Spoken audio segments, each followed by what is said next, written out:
feel like I've been away for a really long time, y'all. I know, right? Doesn't it feel like that? I don't know what's going on. We only was away like 1 week, but here we are. Welcome. Hello. Welcome to Unicorn Straight No Chaser, the nightcap edition, where you come for the shenanigans, but you stay for the debauchery. As usual, I have my lovely unicorns with me. Bass, who is like so stereotypically late all the time. There's always that May one pop black in guy. later. What you say is there one black guy? There's Like always that one black guy. you can't be saying certain stuff. Didn't we establish this on the other episode? It's known that we have I'm secrets. here. Yeah, it's no secret. Maybe to like the white folks out there, yeah, we casually relate to almost everything. Oh my goodness! I do it on purpose though. I don't want to be the Oh, first. that's different though. I don't want to be the first. Oh yes, the killer. Thank you, Jesus, God, I love you. I'm sorry. What kind of Kool-Aid is that? Kool-Aid with tequila in it. Spiked. Okay, I'm cracking up. Heavily spiked. No mixing, just straight on top. Oh yeah, that could be good sometimes. BK, before we get into the mess, why don't you introduce yourself to the lovely people? Well, I am BKE for life, aka Mr. August, in the My Cosplay is Black calendar right here. Yes! Oh, Hey, the calendar's here. y'all see this? Hold on. Y'all see this? Wait a minute. There we go, Mr. August, right here, 2024. Yes. Hot fire. Love it. Oh, real quick, everybody, we on Instagram Live right now. I was So going to say that. I was going to okay, say just want to make sure I didn't know if I missed it Instagram. or not. I was going to say If that. you want to buy a calendar, head over to Otaku North Since page. you wanted to jump in, My bad. Let him finish just doing it. I want to see his. Can I you see jumped your mouth? in on top of him already. It's I mean, alright. I know. I honestly, he kind of likes that. So, Hey, what's up? Wow. Yeah, I'm sorry. Oh, that's not bad. Sorry. See, he was here within 3 minutes, 4 minutes. I mean, Yeah. if it was a job, I wouldn't be considered late. But It depends on the job. Yeah, some people be a-holes. As Carty was so quick to point out, for the first time ever, we are live on Instagram. Okay, so I'm watching ourselves. We look good. we are working it out. I think I'm gonna do the same. This is new.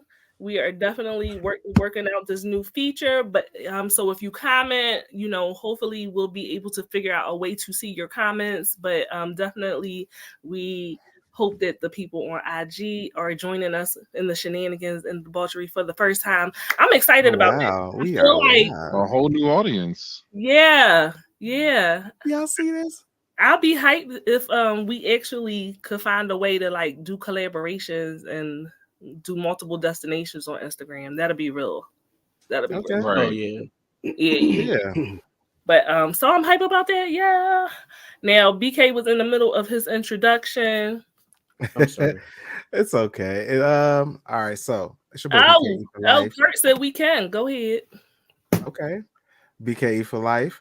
Mr. August for the Otaku North 2024 calendar. Your cosplaying, streaming, actor, dancing, jack of all trades, master of none, queer blurred Negro. Queer blurred Negro. I like that. I like that. How do you make that French to make it sound like little say quoi? Queer blurred Negro. Oh, what?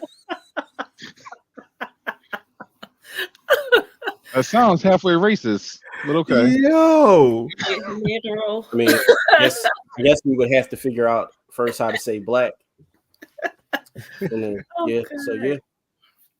Hey Daquan, hey Meek. Yes. Welcome. Yes. And Bass is, as you slid in at the last minute, go on and introduce yourselves to the people. So I am Basim the Dream, formerly of the You Asked For It podcast, currently of the Loose Leaf podcast, as well as another podcast and Can I just go ahead and say it? I know me and you ain't talk about it. I'm a fucking unicorn. Like, let's just, you know what I mean? Like, we just gonna rock out. Like, when did I say you weren't? All right, listen. I just wanted to make sure we was all on the same page because Kurt was kind of scared last night to say that I was part of the HNIC pod.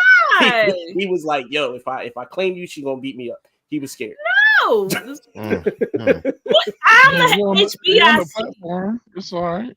This my shit. It's one network. It is what it is. It is what it is. This my shit. You know what I'm saying? I'm under umbrella, but this my shit. That's all I'm saying. Hey, Ricky. I'm probably saying that wrong. Rikia. I'm so sorry. Miss Ware. Yeah. Good evening. So proper. Good evening. Light skin. You got a sip of tequila and you. Oh yeah, just sitting me out. One sip of many. Oh, we got somebody that said hello on Instagram. Shinobi 903. Okay. Hey, wave. Okay. Yeah. All this, but yeah, it's your light-skinned resident soft dom daddy here with the silky robe on. Miss you guys. Will we get banned off of IG? Oh no! What's wrong? Trust me. What's wrong with that? Look at the move. Look at the move. And banned for 90 days. That's what it is. Darius said Taco Meat City. It's very coarse. Like, it's smooth. It's not scratchy or nothing like that. It's very smooth. I'll take your word for it. So you don't have taco meat. You got baby curls. Yeah, it's like a whole bunch of baby curls. Like them baby edges for like not baby edges. Baby edges. Just take them off, peel them off, and put them right here. That's all it is. Baby edges is crazy. No, if I see you with a brush, like I could literally brush them and they'll just curl up. That's why my eyelashes are so long. Like, I just got them good features. Oh my god. Anyway. I appreciate it.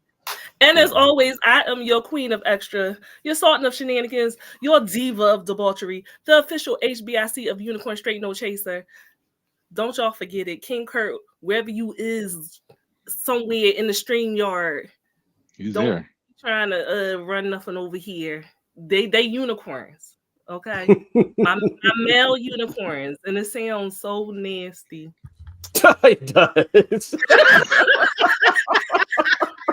I'm gonna let it be. I mean, I'm gonna can't take it back now. You know, but I like it. All right, y'all. So today is a nightcap edition of Unicorn Straight No Chaser. That's right. You see the debonair. The only unicorn that doesn't look like he's a total scumbag. Yes, he looks like he is sober. There's no jizz on him. None of that stuff. No, like he's off of perks. We decided that we were going to close out 2023, the last week, talking about all the shenanigans that the celebrities have been getting into on social media. We took a week off last week because of Christmas, and we were with our families and shopping and going broke and all that good stuff. How was everyone's going broke? It was normal. We ate, we drank, and we got high. Okay, all right. You don't sound too enthusiastic. It was a normal day in my house. Yeah, you don't hear children's. That was the only added factor. It was kids this time. There you go. Hey, Beth, how was your Christmas? My Christmas was actually fucking awesome. Nice. Yeah, it was awesome. I've officially proposed. So hey, there you go. I thought you already did, but okay, congratulations. Congrats. He said officially. No, so the reason I say officially is because I don't believe that people should surprise people with proposals. Like that to me is weird. Like you should have a discussion about it beforehand because the proposal isn't really for like the people involved because y'all kind of know where the relationship is headed. But it's for the you should know where the relationship is headed. Like you should have a plan. I can see that. Give her a couple of warm-up pitches before before you actually do the real thing, and then once you do the real thing is for the audience. Like, it's not really for her at that point. It's like, yo, I really did it. I did it for her, obviously, but I really did it for my mother and my grandmother. Like, they didn't think I was ever gonna get married. Okay. Look at her making an honest man out of you. Mommy and grandma happy. Yes. Yeah, they both like cried and everything. Oh. One of my friends said that I cried on a video, like, because I have a video of it and I sent it to my friends group chat, and they said I looked like I was crying. And I'm like, listen, I might have shed a thug tear or something. It ain't real if you're not crying.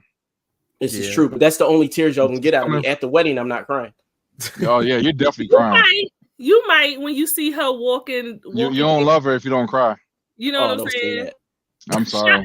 Shout out to Bass's lovely fiance. She is in the comments. Congratulations, Meek. Completely happy for you. That is so good. Congrats. Yes. IG comment. Nonchalant Nesh. Okay. Hey, good evening. Good evening. Welcome from IG. Meek says, so it's a yes or a no. I mean, she said wait, yes. She quoted it. Wait, that was what you said to her? No, I kind of. You got down on one knee, like, you gonna get with this or no? Like, almost. That was almost it. Man, that's horrible. We're gonna do this or not. I can't. And your mom and your grandma like, this is beautiful.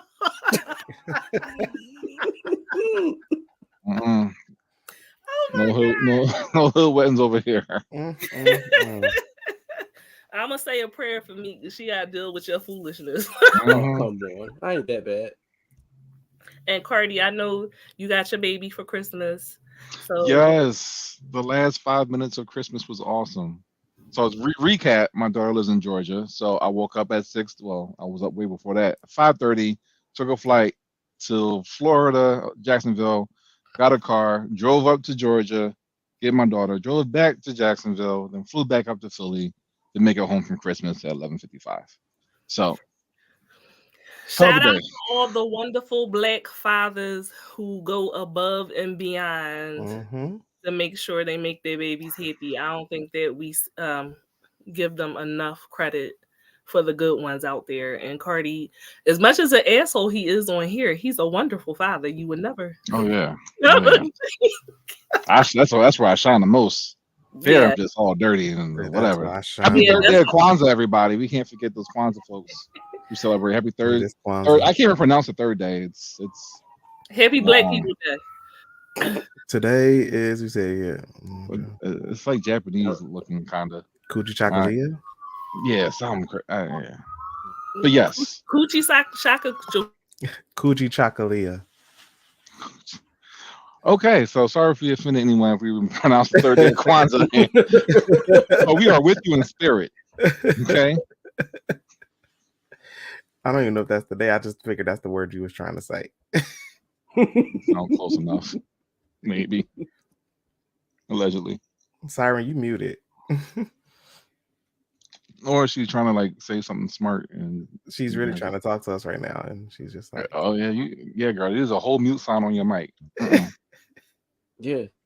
Yes. Yeah. I hit it by accident. It really is. I hit it by accident. Thank you. I was like, she really talking to us right now. We don't know. I wasn't even looking at the thing. I was looking at Curtis's message. He said Bass's proposal, so we've been fucking a while. I guess we should keep it up. Here, take this rock. Genocide said, is you or is you ain't. My baby. Like what? Like, yeah. Zena, hey, love, how are you? Shaka Condoleezza, shut up. Yes, Curtis, we recognizing Black uncles too. To all the male mentor figures in a child's life. Yes, we need more of those. So tonight we are talking about all pop culture things in social media. I figured we'll start with the most horrible thing, get it out the way. Aquaman. Really? BK, did you see Aquaman? I didn't. I'm gonna wait till it get on Max. I'm not gonna pay for it. Smart man. You should not. Smart. So we all know Aquaman and the Lost Kingdom was released in theaters on the 22nd. The reviews are in. And critical consensus has not been kind to James Wan's follow-up. The first Aquaman wasn't exactly critically acclaimed either. Aquaman 2, Curtis said that John was trash. Aquaman 2, Aqua Boogaloo. The trailers didn't even look appealing, to be honest. I was just like, this don't look worth it. I think I might have only seen one trailer before we went to the premiere. Yeah, so we did HNIC Network. We did all go to a premiere of Aquaman, and I'm going to say I laughed the entire movie, but it was not because the movie had wonderful one-liners. Exactly. It was because everyone was cutting up. It was so bad. It's ranked as one of the worst DCU films alongside Suicide Squad and Batman versus Superman. Wait, which Suicide Squad? Wait, Suicide Squad was not bad. I'm like, wait, both Suicide Squads in my mind was Squad. Both Suicide Squad. Both of them was pretty decent. Like at minimum, I'll give them decent, which is like an 8, 7 or an 8. Like I wouldn't. They weren't bad. You weren't saying 8? That's wild. It was not bad. I mean, second one was a lot better, but yeah, first one was definitely trash. Yes, it was. Yeah. I guess. Yeah. You just gotta agree to disagree. Now, for what it's worth, the audience approval is around 77% versus the critics' approval, but that is still not good. That's not good at all. That's satisfactory. That's a C. That's straight Aquaman fanboys out there. So here are some of the things that I took note of, right? The transitions were choppy. The action sequences seemed diced up. It had a huge opportunity as the last film of the DCU, but it failed miserably, in my opinion. The one-liners were so trash. It reminded me of like a really bad 90s superhero movie. Wait, it was worse than Wonder Woman 84? Oh, yeah. I refused to watch that, so... It was worse than Wonder Woman 84? Are you serious? Yeah, I didn't think that was possible. It's possible. It's possible, okay? Oh, so they nothing is worse than that's what I'm saying. That movie was so you thought so really the first Wonder Woman was bad. Great, but the second one was like, what y'all doing? So Curtis said both Suicide Squads were C- movies, but Aqua Simone was hot garbage, and nothing is worse than WW84. Let's say they're equal. We can say they're equally bad. I gotta see it. Yeah, on different terms, they're kind of equal. Yeah. Equally bad. It was not good at all, and I'm not a fan of the Wonder Woman movies myself either. Like, wow, it was the first Wonder Woman wasn't bad. It wasn't. It was bad for me. So it was bad for me too. It was bad for me. After they got off the island, that shit went downhill. That was, and then like the last action sequence, I was like, "What the fuck is that?" The fight with Ares. The power of love. The power of love. She was Celine Dion. That's how she went. Don't even get me started. That was bad. It was better than 84 though. It was better than 84, but it was still bad. I was really disappointed. I try not to argue about nerdy stuff too much. I gotta see it now. Damn, it was that trash. Okay. Genocide said the transitions were choppy because they had to cut a lot of a certain someone for obvious reasons. And that was what I was about to get into. They reduced Amber Heard's role significantly. I understand, but it was so glaringly obvious that it hurt the movie. Yeah. Her role should not have been reduced to the point that it hurt the movie. She only had 11 lines. But yeah, she had 20 minutes of screen time. But 11 lines. It was just like Darius thinks that Suicide Squad was redeemable. I didn't realize that she was in it at all. Like, you know what I'm saying? It was like, I guess they achieved their goal. That's really what it was. They achieved. I don't want to say any spoiler alerts, but you know, just had a kid, so I was like, oh fuck, she was there. It was bad. It was bad. It was that cry that did it for me, though. You always have that one war cry in every movie, like a dramatic scene, and they have to burst out and acting into a loud shout. Yeah. And his was just right, but his was just so fucking bad. Like, Jesus, have you ever acted a day in your life? Like, that was just really bad. And you look like he tried so hard, like 103 takes, and this was the best take. He was just like, fuck it, we just want to coach. Yes, I'm telling you. You watch it, you come back and you tell me. You tell me. All right. And on top of it, okay, so they're going to Atlantis, and I'm expecting to see these amazing visuals, right? Those visuals pale in comparison to Black Panther, Wakanda Forever, anything Marvel. The ways of water, even Avatar, right? The ways of water. It made no sense. So wait, was it worse than the first movie when it was underwater? Yeah. Yes, 100%. How do you get worse? It's like, all right, look. So check this out. I'm gonna paint the picture for you. You supposed to upgrade. Imagine Atlantis, right? And imagine the front door of Atlantis, and let's say you have like ATL traffic trying to get through, and the fucking submarines trying to attack the city, and we're like, oh, they're just gonna come through the front door. It's water, right? Why not just you can enter anywhere in the city because you're underwater, but they're coming through the front door on the side. And it's like, oh, the people in the traffic, like, oh no. It's like, what the fuck are y'all doing? How doesn't make any sense underwater? And that's what I'm trying to figure out. It's like a checkpoint. Everything's funneled through this one thing, but it's open water, right? It made no sense. People saying, oh, why didn't they just not go in from above and like just go down below? It's like it's not like a tunnel or a cave. It's fucking open water. It's just open. Just why? And then they only had 2 cannons at the castle gates for some reason. Just that. Fucking defense. I don't know. Whatever. Genocide. Did you not see Black Panther so 2? Bad. Okay. Daquan said nobody sent the subs coming. Nobody. Nobody sent the subs. Nobody in the whole effing ocean. No one saw this random submarine just floating around. One of your powers is octopus. I'm just saying, like, one of his powers is sonar. He can't detect it coming. Like, what the fuck? He's a horrible leader. Yeah, he's a horrible leader. All I know is you can kill Atlanteans with just vibration waves. I'm that paranoid person. You give me sonar, I'm beeping that shit every 5 minutes. You OP as fuck, but you can get hurt by a little wave water vibrations, and you fucking black the fuck out. All right. Cool, whatever. Oh, so he's whatever. His weakness is sound. Got it. And then let's talk about Yahya Abdul is Black Manta. That he was an epic fail as the big bad. Oh God. They did not explore character development with him.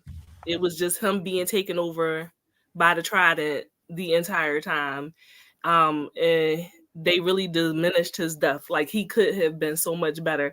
And that fucking helmet, child, that shit looked like it came from Party City. Is it just me, or did you feel like that set cost $500?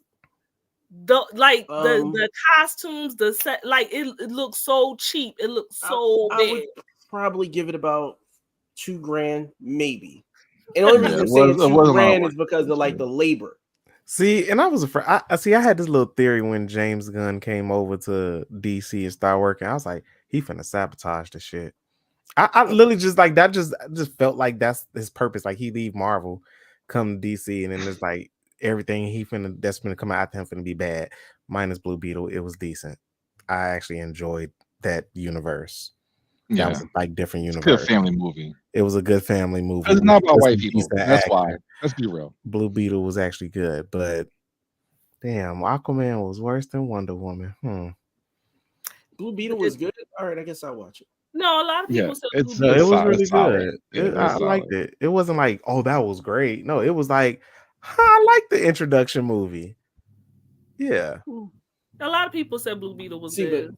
And that's why I didn't like Wonder Woman, the first Wonder Woman, because I don't care for those introduction movies. Like, I feel like the worst Marvel movie ever was the first Captain America. It was as long as Malcolm X, and for what? Not The 3 worst hours Marvel long. movie? 2.5. Not the worst. It was Definitely definitely Thor: Dark World. Yeah. Really?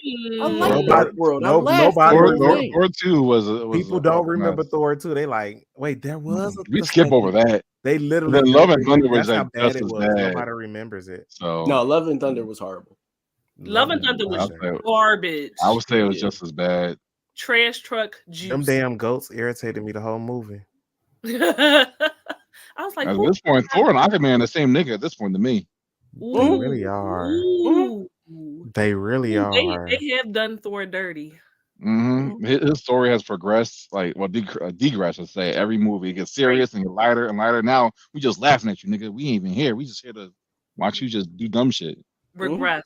That is the word. Yes. Said You just Captain dumb Thor down. Marvel. Tide popped in just to say, "Hey, Happy New Year! Got to get back to cooking. Ooh, I'll be coming for my play."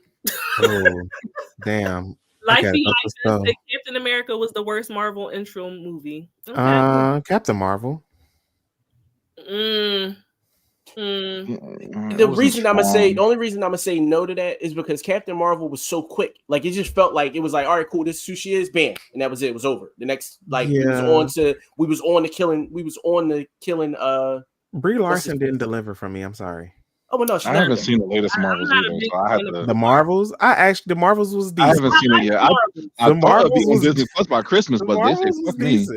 The Marvels was good, but I agree with BK on the fact that Brie Larson was a letdown for me. She was a letdown, even a letdown in this movie, like a regular white woman. Tiana Ferris and the Indian girl who played Miss Marvel, they literally was the movie. They acted rings around. They was the movie. Because Brie Larson was still like million people are awesome. Yeah, it was and Samuel L. Jackson even stole the spotlight in the Marvels. Like it was like Brie just doesn't. I don't like her as Captain Marvel. I said, can y'all pay my rent? Quan, what's going on? Why would we be going through it? You know what you can do? You can give us some stars. If you like the shenanigans and debauchery that we bring here to you every Thursday, you can pay our rent. You can pay us. We'll pay our rent, but you can pay us in stars, and we will appreciate it. And if you can give us some ditties. Give us stars, okay? Yeah. We also take titties too. Like just DM them. Just DM. Yeah. In there. Well, I don't want to be paid for titties. Give me stars. You can pay titties, but you can give me stars. Yeah, I prefer stars too, personally. Darius said Love and Thunder was the worst because of what they did to Gore. Yeah. Dirty. Yeah. Captain Marvel felt mercifully shorter than Captain America. Like, it was this is who she is, and that's it. Like, strongest person in Marvel. Yeah, no. The only thing I will accept from her movie is it introduced the Skrulls. Like, and they play a huge part in the Marvel Cinematic Universe. So it's like, well, the movie. So the movie introduced them, but what was the show that was on before that? With Secret Invasion. Secret Invasion is really Secret Invasion came out after the movie. It came out after Captain Marvel. That was this year. Years after. That was this year. Came out this year. Yeah. No, not Secret Invasion. What was the first one? The first like sitcom damn near that they had. WandaVision? No. Before it was one of it was in the first it was in phase 1. It had to be phase 1 or phase 2. There was no TV shows in phase 1. It was except for S.H.I.E.L.D. That was like Agents of S.H.I.E.L.D. is what Agents of S.H.I.E.L.D. is who introduced the story. Oh, okay. Yeah. I forgot they did tie Agents of S.H.I.E.L.D. into the Agents of S.H.I.E.L.D. was and Inhumans were tied. And Inhumans, They both were. I couldn't even watch Inhumans. Inhumans was not good. Yeah, I didn't watch it. It looked rushed. I like they introduced the characters, but I was just like, y'all have been good. They rushed it. They definitely rushed it because even the costume and CGI was just like mid, and it's like, come on, excited. I was excited for that, and then they just fucked. It's like y'all got Agents of S.H.I.E.L.D. over here being amazing, and then Inhumans. Because something you got to take your time with, and you got to take care with, and do it right. That's what happens when you got a Curtis, different this team is of the writers. one. Black Widow is the worst intro movie for Marvel. That was also. I don't even. Black Widow is boring. It was an intro for 2 Black That Widows. wasn't an intro the old movie one though. and the new one. Can we say that was an intro movie? She was already established and died before her movie came out. This still was her introduction. It was just her backstory. The original. It was bad. That's the introduction. I guess. AOS introduced the Kree too. Yes, they did. Yeah, they did. Okay. So we can all, agree that Aquaman missed the mark. Yeah, it missed it. It missed it bad by a mile. Yeah, good. I'm gonna wait till HBO Max. Yeah, it's shot in the wrong direction. It ain't nothing. Listen, wait till you really have nothing else to do. It'll be like February when it drop. Nothing else to do. Curtis said, and Ghost Rider. Daquan said, Black Widow would have been more interesting if they went to become a Black Widow. Also, her sister made it worth watching. Yeah, I would have liked to see her training. Yelena. Life said definitely not an intro movie. She was already an Avenger before that garbage movie was dropped. It still remained to be garbage. And I already didn't like Black Widow like garbage is what garbage does. I didn't see no point in her movie coming out because if her story took place after Civil War, they should have dropped the movie after Civil War instead of waiting for her to die in the MCU, then drop her movie. Yeah. At this point, wipe away Phase 2 altogether. Phase 2 was a complete failure in my eyes. When she died, I blinked. I was like, however, I do like Elena being added to the team. She is literally, I like her better. Free my nigga Jonathan Majors. We got boycott. I'm boycotting Disney until Jonathan Majors. No, I have an issue with them. You ain't boycotting shit. I'm boycotting Disney until they put him back in there. I do have an issue with them firing him though. I have an issue too. I am very upset about it. It fucked up my Marvel Cinematic Universe, like fantasy. I'm very upset about it. Love affair. It's not right. It's not fair. What am I supposed to do? I'm just saying, if she was trapped in the quantum realm with Jonathan Majors and they sweating and working on this ship every day, ain't no way you gonna sit there and not pass up some little time. You know what I'm saying? Like, there's nothing else to watch, bro. They're gonna scrap all that and start over and try to get fucking like Secret Wars done with Doom or something. Like, I don't fucking know. Because at the end of the day, it's too late now. You're already there. Commit. Like you already got a whole movie coming out. Carty is camping. Carty is definitely camping. He's watching. So here, this is not on the docket for tonight. But do y'all think that they should just recast and still continue? No, it ain't the same. This time I'm getting Will Smith. I was like, what the fuck? Because I get it. They got a whole Avengers King dynasty coming out, and it's like, why would y'all fire the one nigga we actually like? Like he was perfect for the role. He was. And he was innocent too. Everybody saw Ant-Man Quantumanium for him. Literally, it was like we going for Kang. Like third degree assault. We rooted for Kang. We rooted for Kang actually in this movie because like it's like nigga tried to run away. He tried to run away from the bitch. And they do third degree assault because he fucking scratched her trying to get out the fucking car and get away from her. Exactly. He was running from her like a runaway.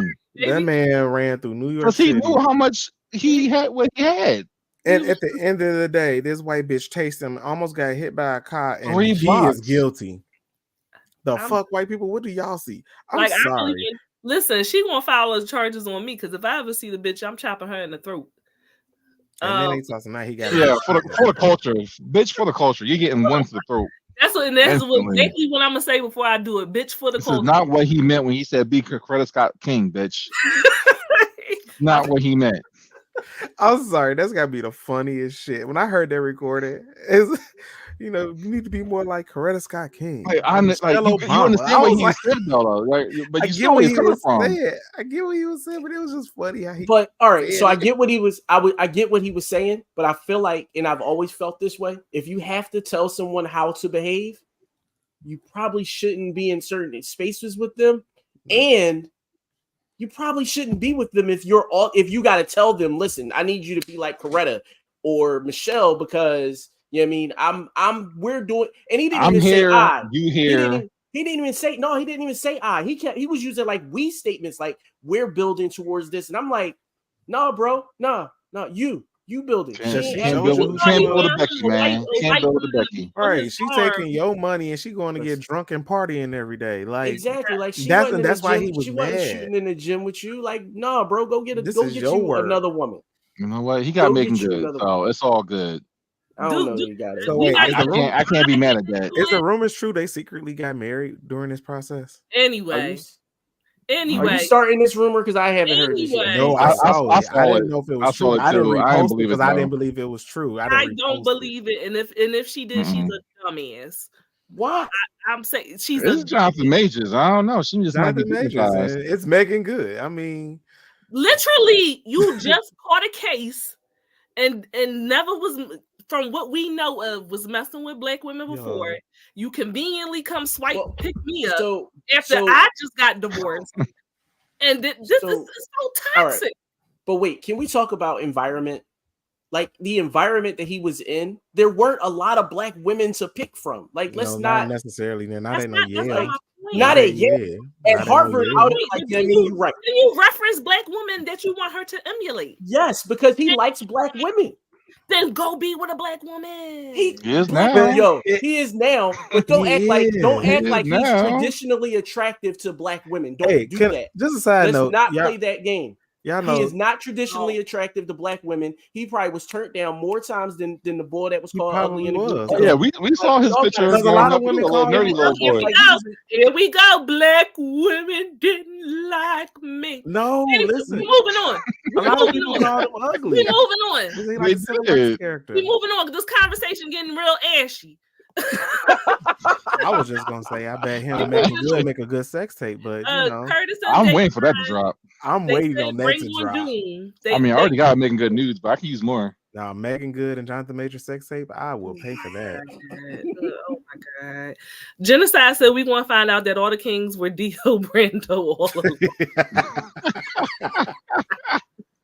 Dio Brando. I love a good JoJo reference. It was me all along. Jonathan Majors is innocent. Victor Timely attacked that white woman. She wasn't attacked. That's the cap, though. That's the cap. And you know, he had an all white jewelry too, because a black person would have been like, "No, he not, not guilty." No, it was an all white jewelry. They had an all white jewelry. IG comment. Negro Yasha, what's up, my fellow nerds and blurs? Welcome. Negro Yasha. That's I like the name. Life said go off. I see. We transitioning. Let's transition on. We transitioning on to TD Cakes. TD Cakes, man. That's a big business. Look at him. He remembering the time. TD Jakes. All right. So Bishop TD Jakes has been trending online for all the the Potter House founder is making headlines for allegedly attending and sleeping with multiple men during singer Diddy's parties. Do we refer to Diddy as a singer? He's not a singer. That's what I said. Although his PR is claiming that the rumors are untrue, he continues to be the subject of much speculation. So for those who somehow have been living in the dark and do not know, the prominent preacher was recently accused of attending the now infamous Diddy parties. My God. My God. So why is he kissing his neck like that? Pixar? He said, "Come here, you big bear." Oh my God. Life said, whatever they said TD Fakes did, he did that, and she's guilty as fuck. Singer Cassie submitted Diddy's late Diddy's late ex-girlfriend Kim Porter's burner phone and USB device to the FBI to incriminate Diddy. So this is supposedly what surfaced online, and the claim is that there was also an email incriminating Diddy's close friend, which is weird that's his close friend, Pastor TD Jakes, who officiated the burial of Kim Porter. Yes, so it's alleged. Yes. Oh. Yes, he did. So it is alleged that Jake slept with multiple men during the events and also allegedly groomed a 16-year-old. So the same 16-year-old male is actually poised to sue Jakes. It's been said the young man was forced to perform fellatio, and that the man's family were members of the Potter House. They left the church in 2015, and according to many multiple church insiders, they paid the family off.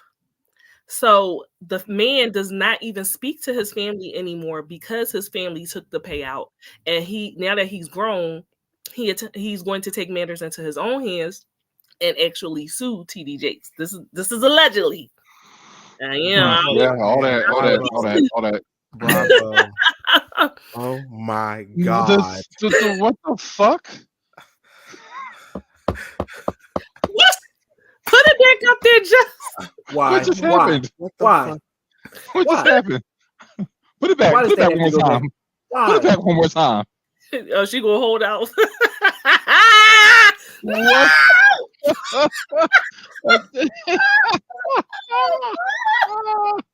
Oh my God.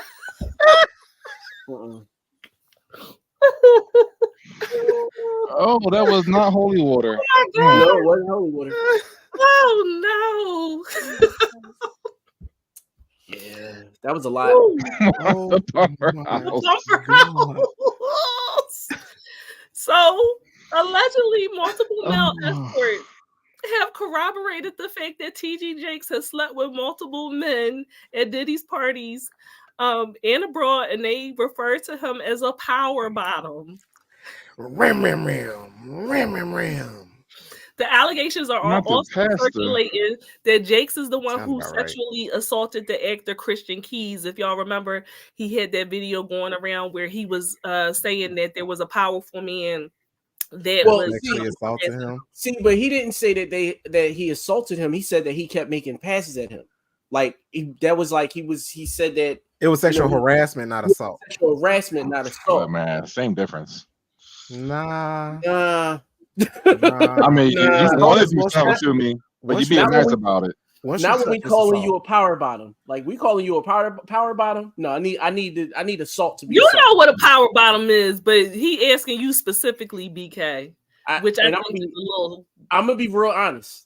The reason that I'm on the show tonight is because BK was gonna be here, and I needed him to explain what a power bottom is. I'm gonna be honest. We went over this last couple of episodes. I was asking him all my gay questions I had. Oh my God! Oh my God! A power bottom is usually referred to as someone, basically, as you say, a chick with no walls. They have no walls. Okay, they take the biggest, the thickest, the hardest, pounding, sometimes double penetration, more than one, trains ran, cum dumps, whatever you say. Those are power bottoms. They can go on and on and on and on forever without pain, huh? Like a gaper, like gaping. Well, it's a gape gonna be there. You know, it's your asshole. It's gonna be gaping, but it's more so you can take the biggest, thickest, strongest, most back to back at the same time, nonstop, as long as you can go literally like no walls. Definitely. Like if you sneeze, you're gonna shit yourself. Like you ain't got no muscle control at that point. Just a surprisingly, the people who are like that actually do have muscle control. Yes, genocide. He said, "I bet Jake's top from the bottom." Exactly. Big difference from saying you want my cheeks and actively taking them. Yes, it is. I said, DL Jakes locks up on you if you don't say grace before entering this house of worship. Y'all got the jokes tonight. Y'all got the jokes tonight. Y'all are horrible. We had to cleanse the chat last night. We gotta sage the chat tonight too. I like. I should have had my sage. I should have had my sage ready. We don't sage our chat, baby. This is the seventh layer of hell. Enjoy. Is they straight no chaser? Enjoy. We don't sage nothing. This is where you come for the debauchery. Curtis, have y'all ever been swallowed up? Have you ever experienced a swallow?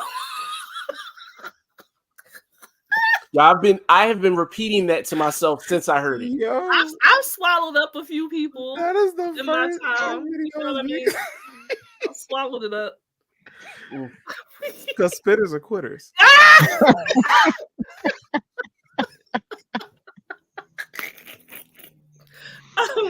Yo. Oh, man. Y'all are horrible. Of course, it's a lot to take in. You know, a lot of people look up to TD Jakes, especially in a lot of people look up to Eddie Long too. But especially those two boys. He's been tied to Diddy for years. He also has his own skeletons in the closet between his son's arrest for allegedly exposing himself in 2009 and his son-in-law's alleged sexual abuse towards his adopted daughter. So they got some shit going on. Ain't no family perfect. You mean the baby they stole allegedly? Whose baby they stole? I don't know. I missed that. Yeah, it was a whole room on TikTok video of them owning the shade room and how they stole a baby. Oh no, I did hear that Bishop Jakes owned it was he got exposed some months ago. Yeah. Oh wow. Oh man, these mega churches need to be stopped. That's what I'm saying. Listen, it is already. Hey, Carolyn, you made it early. It's already weird that he hangs out with Diddy. Like, you're a pastor.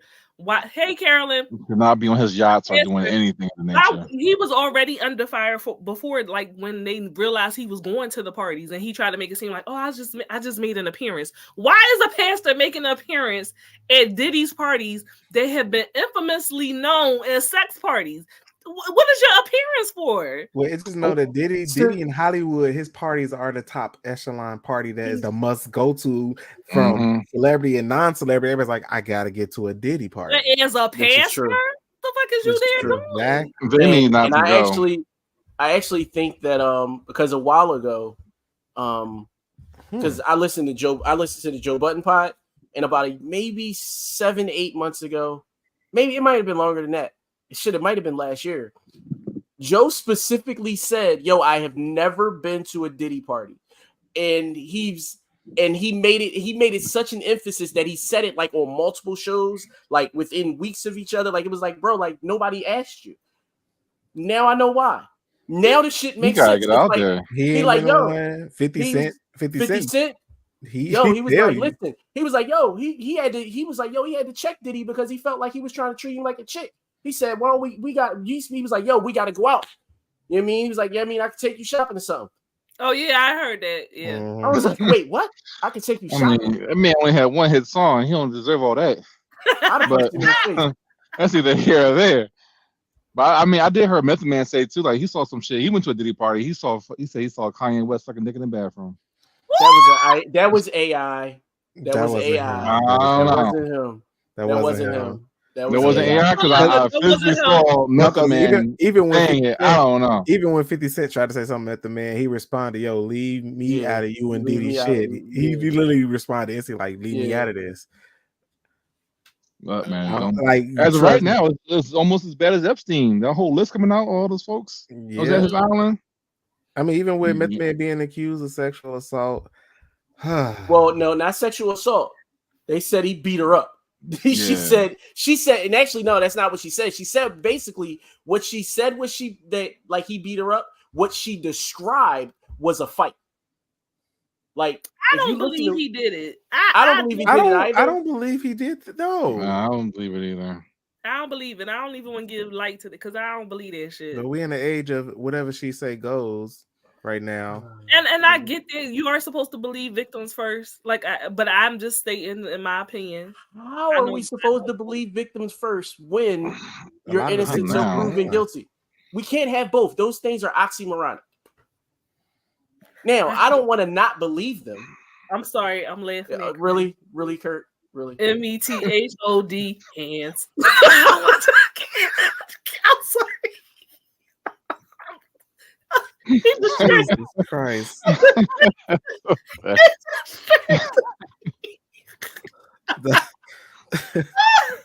I'm sorry. Funny. Oh God. I'm sorry. Continue, Bez. Oh my God. You had to. There's only one way to do it. I don't remember. Genocide to New York. He was really solid. I had to sing it. My bad. Him and Redman, they were my favorite characters to play with. No, they really were my favorite characters in the game. Oh man. Oh my God. They kick you in the balls. Daquan said TD Jakes was trying to get blessed and spread the juice of the Lord. Genocide said Diddy watching Jakes get wrecked yelling, take. Life said a lot of these mega church pastors be at these rappers and entertainment parties. They be vying for the spot of the hip hop pastor. Oh my God. Yeah, man. You gotta stop these mega churches, man. So Jakes actually made a statement on Saturday during church. And he says, some of you come in to hear what I'm going to say. All of you expect me to address a lie. You can log off. I will not use this sacred day in this sacred pulpit to address a lie when I have a chance to preach the truth. Well, do it another day then. Shit. He did address it. I'll ask your wife. Let me ask your wife. He did. Wait. First, he did address the issue, saying he wouldn't address it, but he addressed it. Secondly, that was definitely a PR. This is what my lawyer told me to say. I ain't believe none of that shit.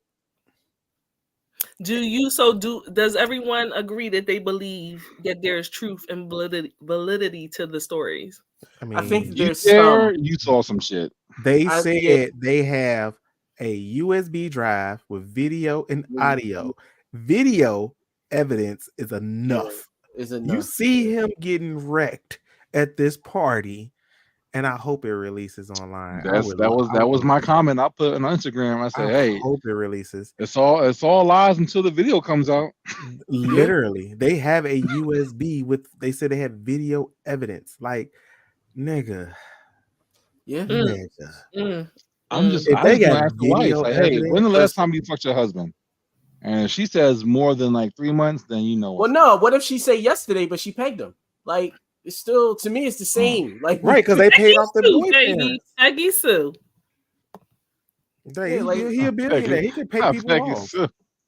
He can literally pay people off. He can, like, yeah. Well, we gotta give up to the building fund. Call me Peggy. Oh my God. Oh my God. Curtis said TD stands for taking dick. I don't care. I don't care. I don't care. He did that. Ooh, TD. Taking dick. I'm sorry. The first Jason person taking dick. I'm sorry. Unfortunately, the first person that's part of some type of like gay sex act, but they Christian is supposed to be against it, are always pastors.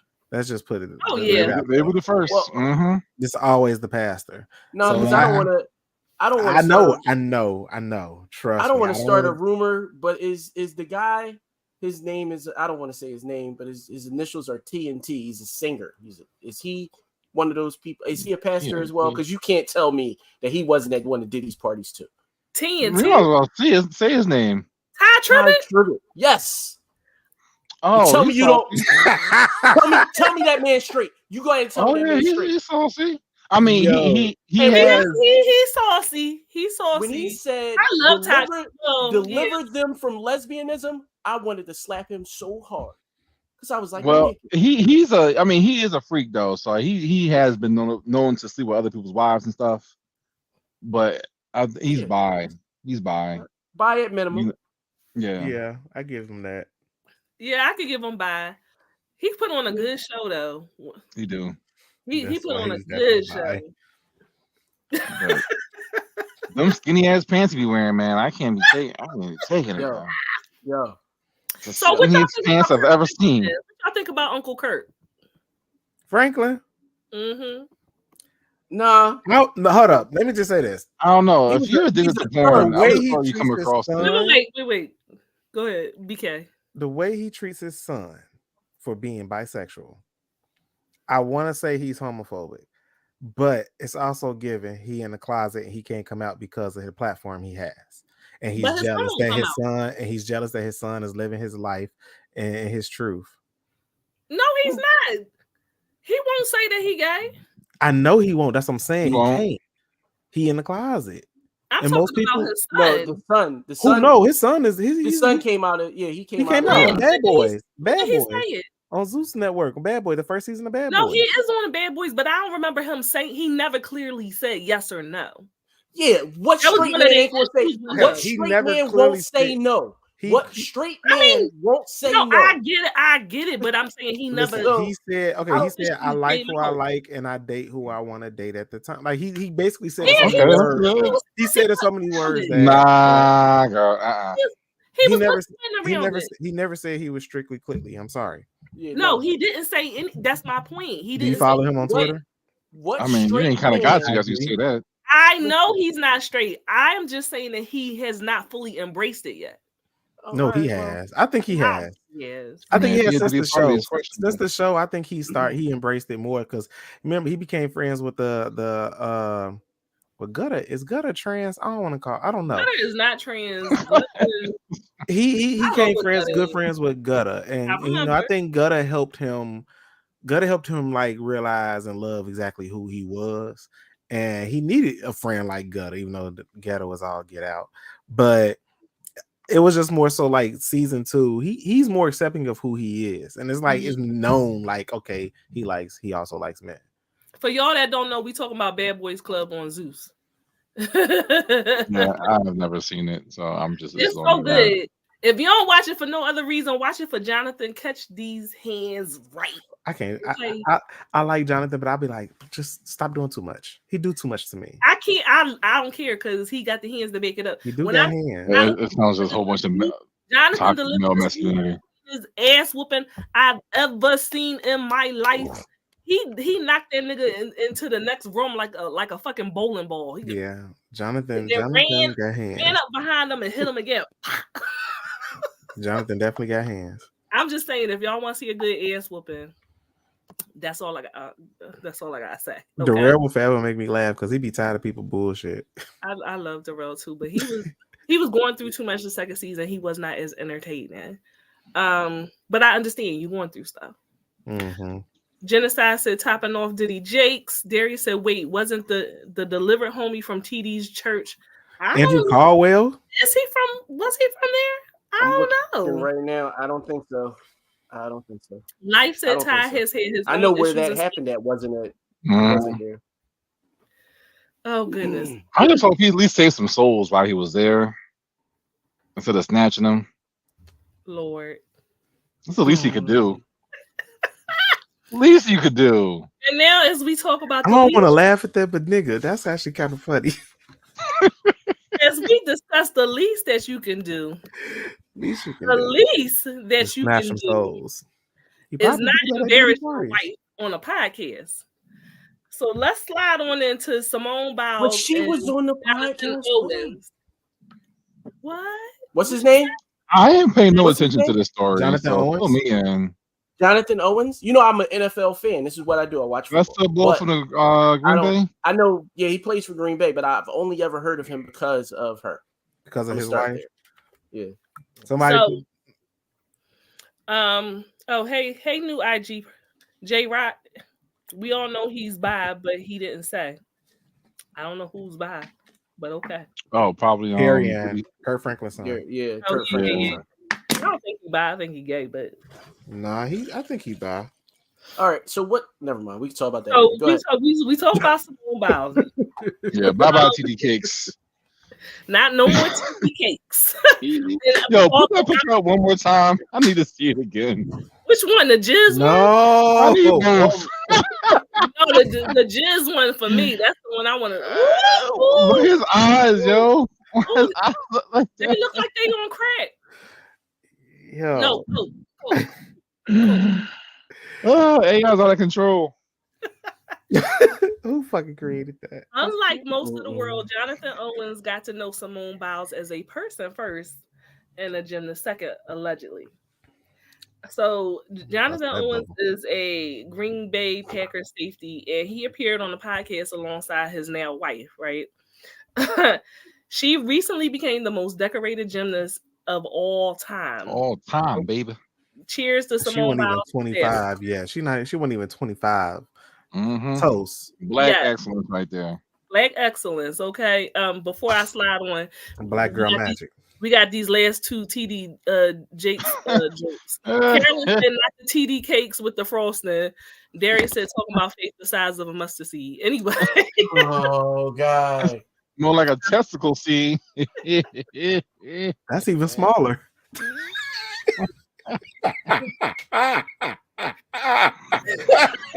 Oh shit! Y'all got the head thrown back. I'm gonna head out. I'm gonna head out. Yo. So Jonathan was recounting how he met Simone, and he admitted that he did not know who she was back in 2020 when they met and first connected. They were on the Raya dating app. I don't know anything about dating. Raya. It's basically like eHarmony for celebrities. I need to go on. Interesting. I need to get on that joint. I'm about to lie my ass. You just put it out there. Everybody finna download this app. I mean, do you need to be verified be verified to join or something?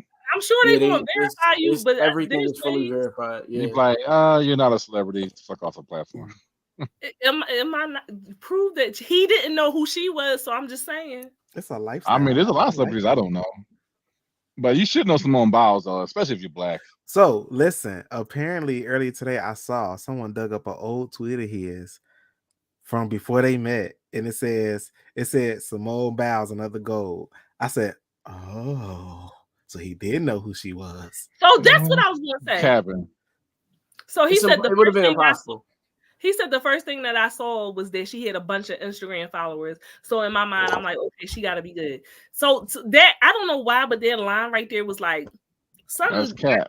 Something, yeah. I didn't like. Even in the description, multi-gold Olympic medalist of all time, and then in her bio caption, like it was something like, but. So he was explaining how it was impossible. I'm sorry, not impossible. Possible that he did not know who Biles was at first, considering her notoriety. And he said when she won the Olympics, I was in college and we didn't have NBC, we didn't have Olympic channels. That's a lie. So we were in training camp. I'm just saying, listen to the bullshit. You see how niggas lie. So the couple tied the knot on the 22nd of April in 2023. In the courthouse.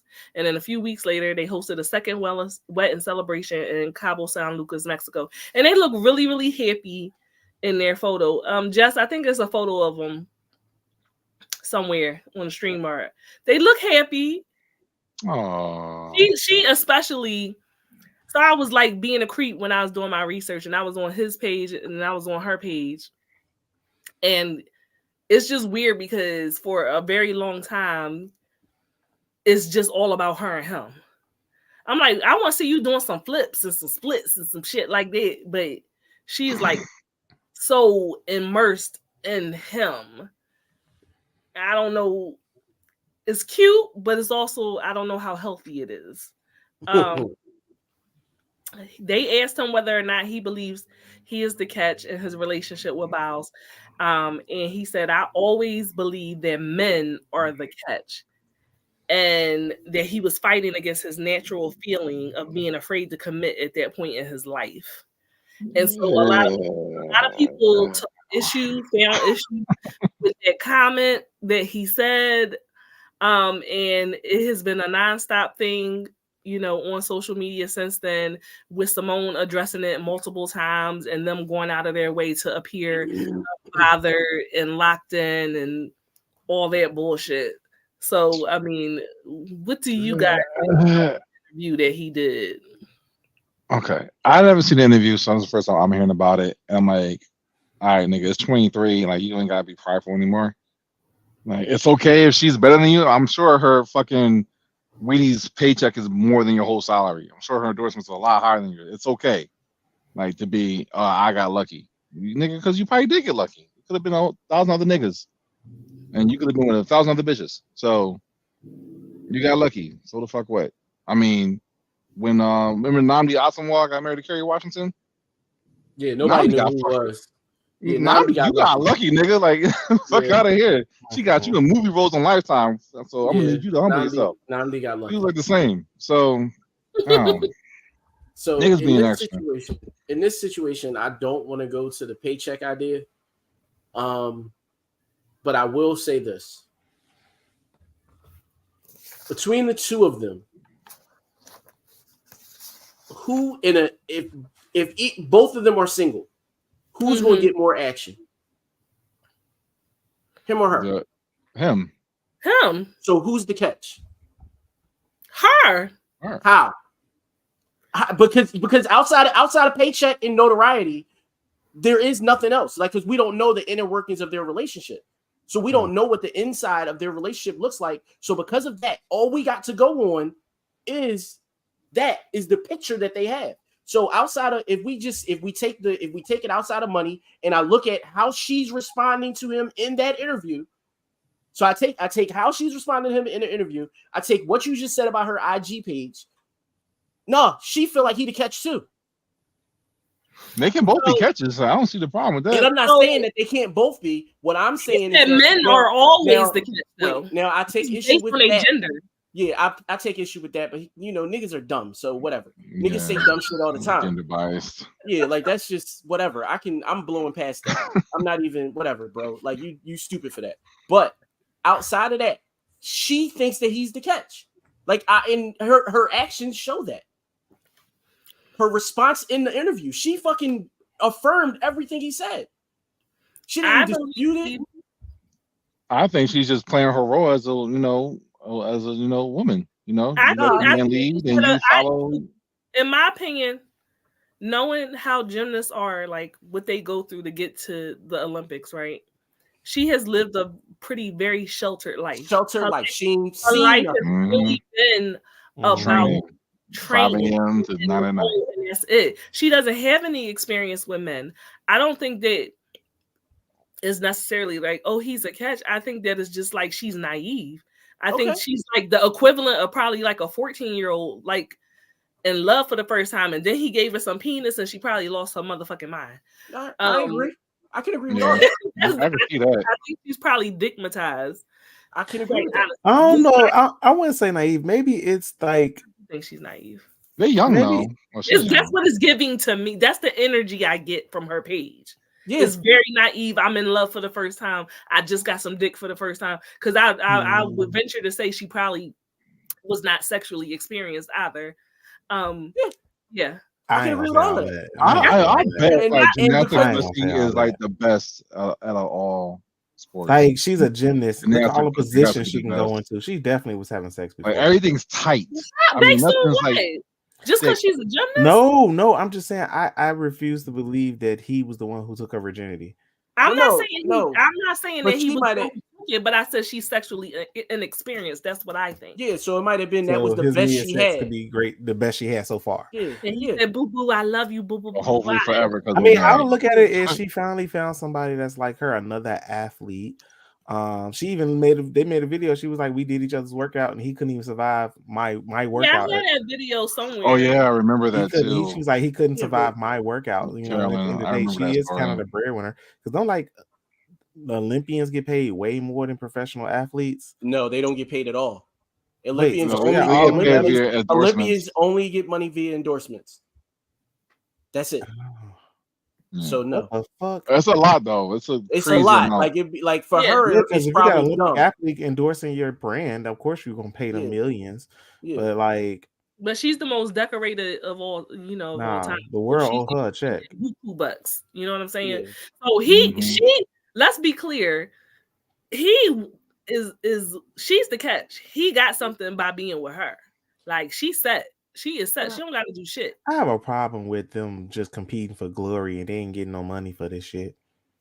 That's how they're getting money though. That's how these countries cap you to fuck up to do free work. And y'all really only competing for glory after all the money that the Olympics make on merchandise, tickets, events, the city, and y'all don't pay the athletes nothing. You get the gold, and you get the gold. That's if you win. You just competing for bragging rights. Pretty much. I mean, you got to be sponsored because you don't. I mean, you got to pay for your room and board and all that shit. So yeah, you got to get sponsored to go, or your country has to sponsor you. Yeah, like the U.S. pays for our athletes, but not every country does that. Yeah. Like Jamaica was like, we gotta go to every little town and ask for donations to get our Jamaican bobsled team to the Olympics. Carolyn said, I can attest to that. I dated someone who was in commercials from my childhood and I didn't know, and I knew his name. That's interesting. Daquan said, I don't understand why there's so much hate. That's what we explained it to you. Of course, Curtis said men or the prize. I love it. Anyway, Carolyn said, because Simone is a gold medalist, I would have thought she was the catch. I agreed. But just because she's a gold medalist, like, is there any? Does she bring anything else? Like, have we ever heard her speak? Like, that on some like regular, that might just regular be enough. Conversation shit. It might be enough, bro. And before heard her speak. And before Simone Biles, we had Gabby Douglas, who was Gabby is my absolute heart. But Gabby got pregnant, right? And then she came back and won the gold too. Like Gabby was killing the game before Simone. Started training again. Yeah. Genocide. He was clearly joking. Was he? He didn't appear to be joking to me. People mad as fuck at both of them, and were laughing at what he said. I'm not mad at anyone. Quite actually. Curtis is enjoying the taco meat this episode. There you go. Carolyn said, "Remember, she was violated by." No, that was Gabby. Carolyn, you wasn't she part of that team too? Though she was still part of that Gabby, team. Yeah, the dude. Gabby is the one sexually assaulted, not Simone. Well, that we know of. An NFL that whole team got molested. 9% of Olympians, but Simone, Mike Phelps are top tier. Yep. Darius said this feels like Keke Palmer situation all over again. Everybody said Simone. I don't agree with that. Yeah, they were on the same team. I know they were, but I don't recall anything about Simone being abused. The other girls definitely said something. Yeah, the other girls did. I don't recall anything about Simone saying it at all. Olympic athletes don't usually receive a traditional salary for competing in Olympics. Unlike in other sporting events, they do receive bonuses if they earn a gold, silver, or bronze medal. So basically, they working to get their bonus. I don't agree with that, Curtis. That's she was slave labor, but okay. Yeah, it didn't come up. Only Gabby did, but I could be wrong. So, Simone Biles as well. She's part of the lawsuit that they filed against the FBI. Then that will all speak to what I was saying. Then and then that definitely takes into account of why they took a break because of the mental health. Her naivete and her being sheltered from normal relationships. Hey, she did. I'm not saying the guy is a bad. He probably got her in the air with one arm. I mean, he don't have no Super Bowl ring, so I mean, whatever. She little, he big as hell. And then people were talking about that video with that outfit he had on. She can double flip back on the dick. So it was a tens across the board. Tens across the board. He had some 1970s basketball shorts on. People was like, he ain't got no print. I said, hold up, he may be a grower. Don't do that to him. That's true. Growers are out here. Okay. Shout out to the growers. She's 5 foot nothing. If he's not, it wouldn't matter. So aside from Simone and Jonathan, if she's not, it wouldn't matter. She's still getting wrecked. His comment was that men are always the catch, and that's the problem that I have with the whole statement. That's the only problem I agree with that. No, you know how that's many very niggas out here homeless? Nah, like I know really niggas out here homeless, and if they get a chick, she's the catch, no matter what. And he gonna pipe her down to move in. Exactly. A hobosexual. Hey, hobosexual. You got to use what you got to get what you want. Mm-hmm. Ronnie said it best in Players Club. And he only going to cheat with chicks that got houses and bedrooms. Bigger houses and more money. You only cheat up. You don't cheat lateral. I mean, I aspire to be a stay-at-home husband, okay? I don't agree. I think that she needs to stop responding to what the people are saying, because her responding to it just shows that she's insecure about it. Yeah, but her response ain't insecure. I mean, no, she keeps responding. Yeah, she is, even after she said she wasn't. Right. Y'all need to be insecure so bad. Don't nobody give a fuck whether you insecure or not, sis. Like, just don't say nothing if you cool. I'm just happy. Look, I'm just happy she happy. Okay. Right. I want her to remain happy. I don't want him to be a fuck boy. Oh no, please don't be offset. If you felt please don't be offset. Above all, don't be an abuser. I was single. He said I was single and I was doing my thing. That meant he was fucking. No, single. I was doing my thing. So he's a young, light-skinned NFL player. What you expect him to do? He was doing. I don't want him to be like, oh, I regret giving up being single. I don't want him to regret that, because it's fine now because it's new and it's But once the newness wears off and you still got bitches. Do you see how little she is? He can pick her up and fold her and bang her. Don't care. Niggas will be with the. She can be sideways and he holding her like this and hitting it and chilling with the other hand. He can cheat and still come home and keep doing the same thing with her. It's not about, that cheating is not about sex, really. At the end of the day. Shit, she can cheat too. I definitely don't see that. Yeah, I don't see it either. You gotta watch that interview, bro. I mean, she can work. She is head over heels for this nigga, yo. I'm sure she on that one. Is she on that one side of Twitter? She gonna see one of them arm size ones and be like, "I want to try it." She's still incredibly young too to be getting married. So what they like 25, 26 or something? They're not even the people that they're going to be in life yet. She hit 30, and that second tank of sex drive kick in. Maybe, but she is Goonie Gaga over him. She's just my husband. Yeah, he probably hit it right. Shit. No, he probably is for her. It might not. It could be subpar dick, but for her, it's great. Think about the sex you have had in your life, and so I have great sex, by the way. Right. But you never been with somebody when you was much younger that when you think about the sex you've had since then that you was like, and I really thought that motherfucker was doing something. I wouldn't know because if it was that bad, I'm sitting here thinking to myself, yo, I forgot it. If I did, I forgot it because it was that bad, and I can't remember. And I'm not saying it was bad, but just in comparison, you like at the time you was like, this is the best thing ever, and then once you got older and you hear some other experiences, you like, ooh, this is so much better. But you know what I'm thinking though? Like every time a woman, I wouldn't say they would get a man though. I have great. I'm just not realizing that. What? Like every time, like a woman, like the cheese greatness, like they get a man, like boom, this is my man now. Like, why do y'all think that is? It's like having a new toy or a new video game. Like Coco, you know, I don't know your fault. Cardi B did it. Cardi B did it. Halle Bailey did it. She let this nigga get her pregnant. At the end. That's a rumor. That's not confirmed. She done had that baby. Disney had it aborted. She done had that baby. Disney don't play that shit. No, she literally lost her Oscar nomination for the rumor. Okay, it's not confirmed. I will bet you money that she had that baby already. If she had a baby, that was the greatest. Ain't no way in the world she was wearing them 4XL dresses, shirts, and everything. Lies and cheese fries. I don't know, but that'd be my number one goal to get them knocked up. That's easy access. It's like just think of it as an oversized sundress. You just lift it up. She had that red dress she had on for the color purple. Yeah, it was a sundress. That one that had the titties pressed all the way. Sundress. That shit was poofed out. I said, "Now, bitch, I need you to fucking stop at this point." That's a sundress. Go sit. Stop. There was a baby under there. Fighting. So I'm gonna answer Thank you, Carolyn.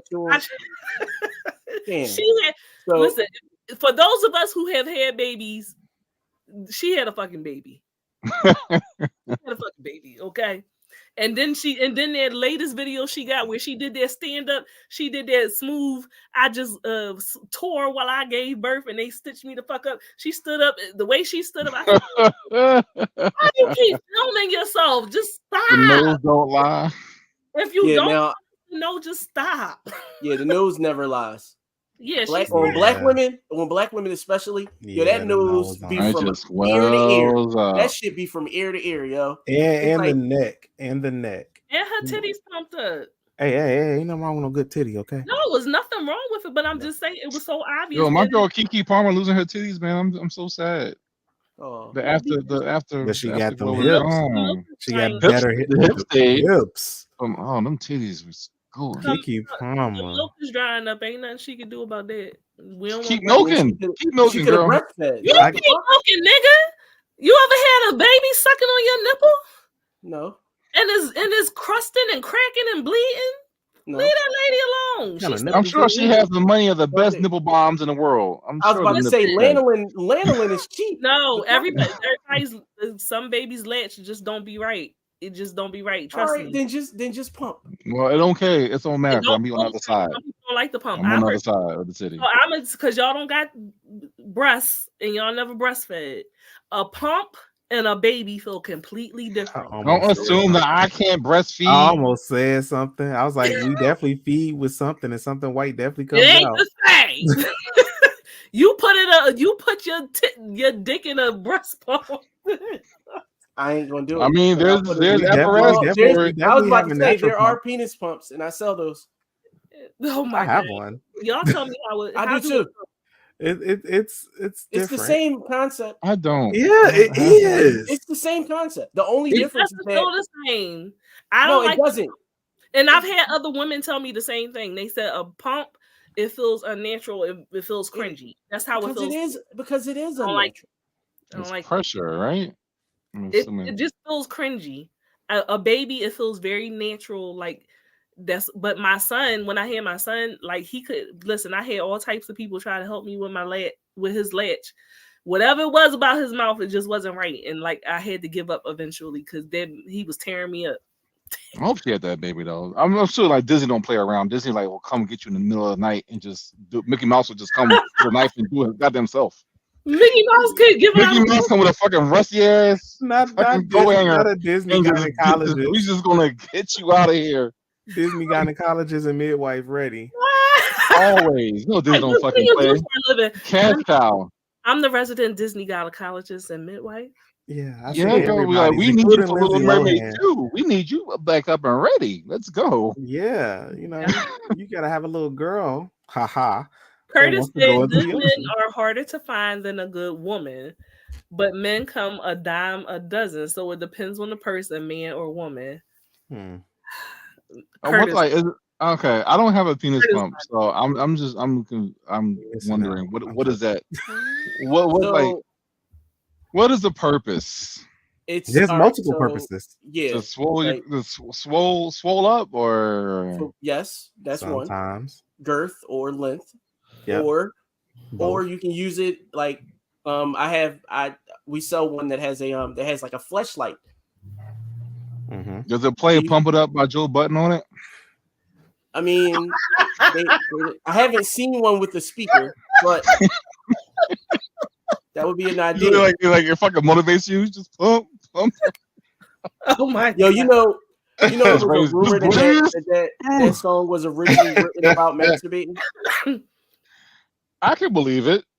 I'm sad that Joe Budden did it though.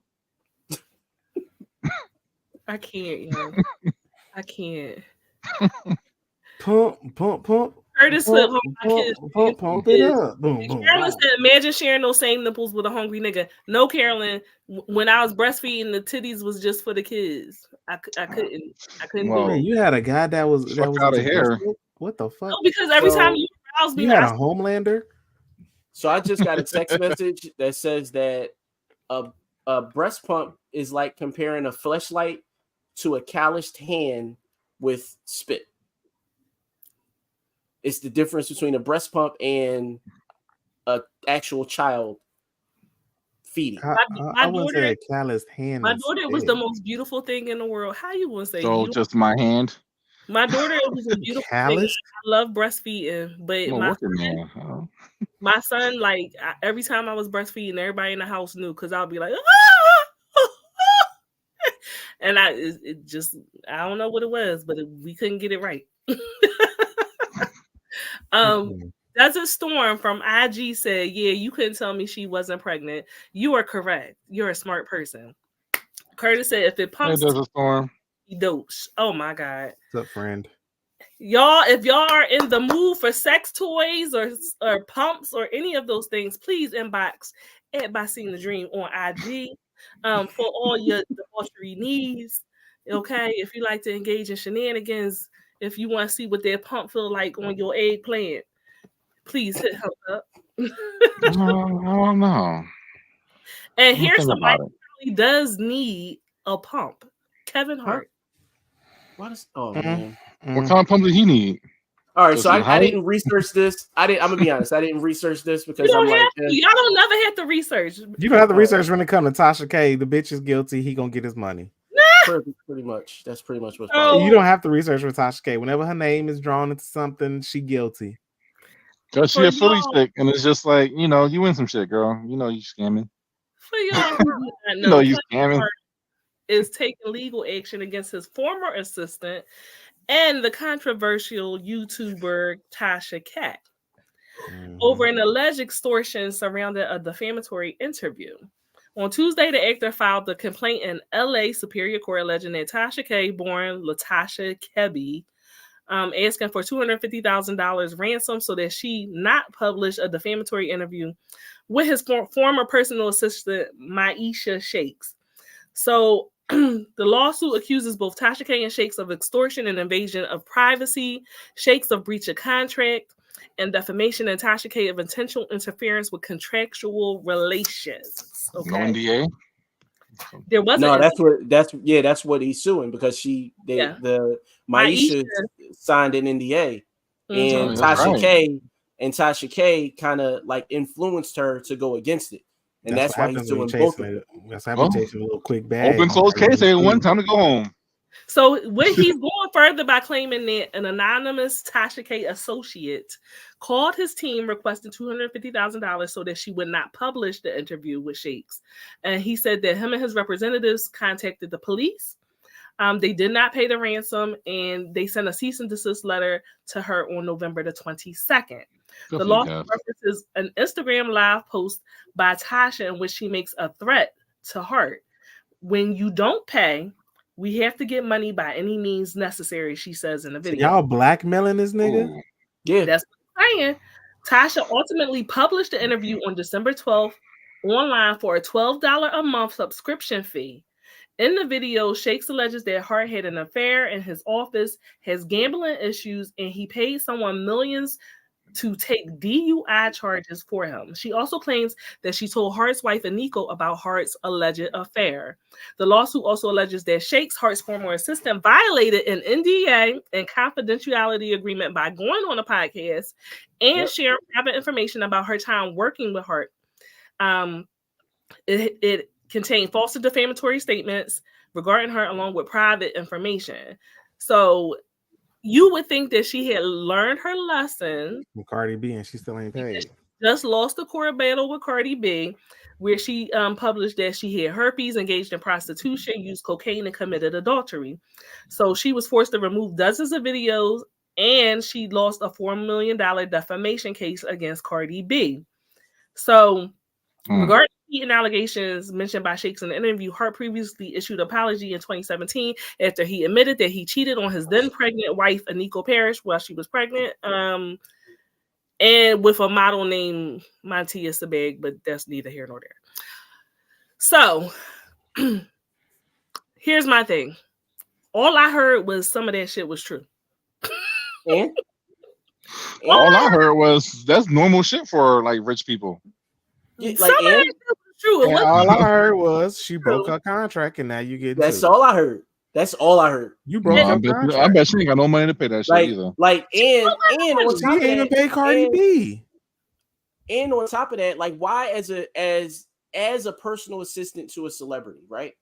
You could have gotten another job as a personal assistant to another celebrity, but now you can't get another job. Like, and that's what I said about Will Smith ex-assistant. Nigga, you can't work another day in Hollywood because you just proved you couldn't keep your mouth shut. You can't keep and your now mouth shut. You're being sued by Will and Jada. Like for the same shit. For the same thing. Like blackmail, like it's likes and no, you don't need the fame. It's clout really does weird. Not equal money. It's very weird because Tasha K had like a promising career initially, right? So back when people were really getting into watching YouTube and people were becoming celebrities and getting shows and deals off of YouTube.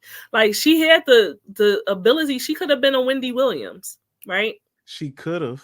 She could have been a Wendy Williams, but she wanted to be she wanted to be the old Wendy, not the Wendy with the TV show Wendy. And you can't even the old Wendy was very careful about naming names. She was, but she was shady. We assumed that it was Dr. Dre that she was talking about. We assumed that she was talking about Warren G. Like we assumed all of these things. Like we even assumed that she was talking about Redman at one point. because she said a Jersey rapper, a big Jersey rapper. Everybody jumped and was like, "Got to be Redman." Right.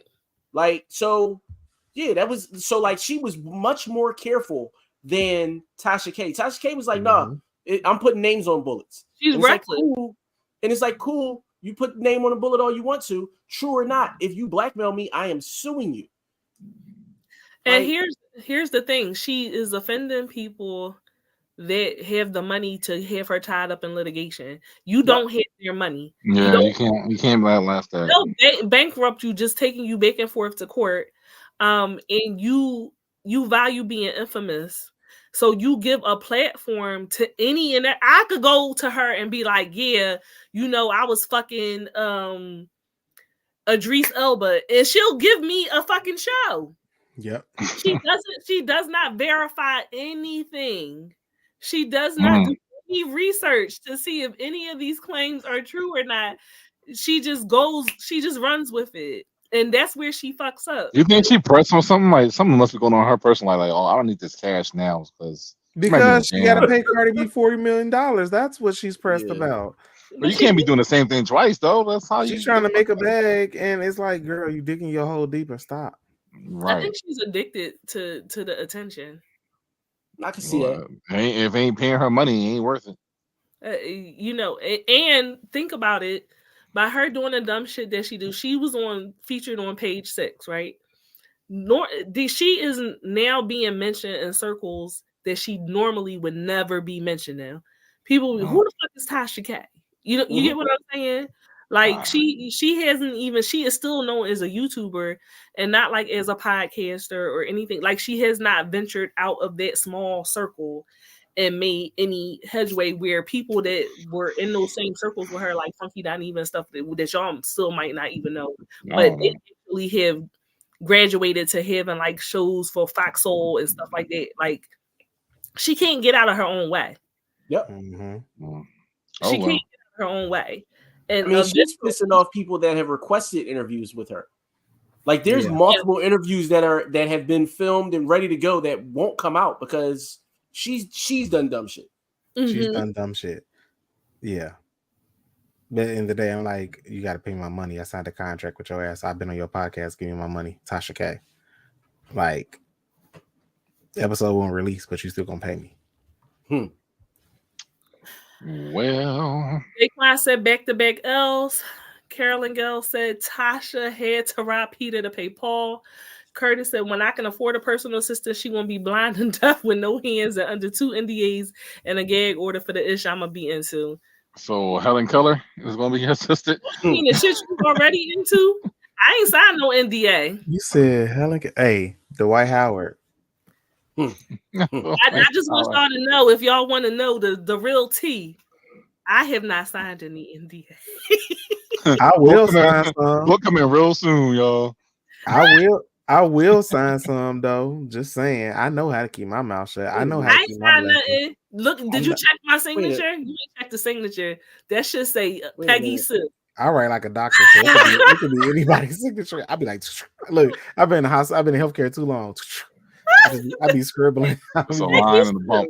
I really don't have a real signature at all.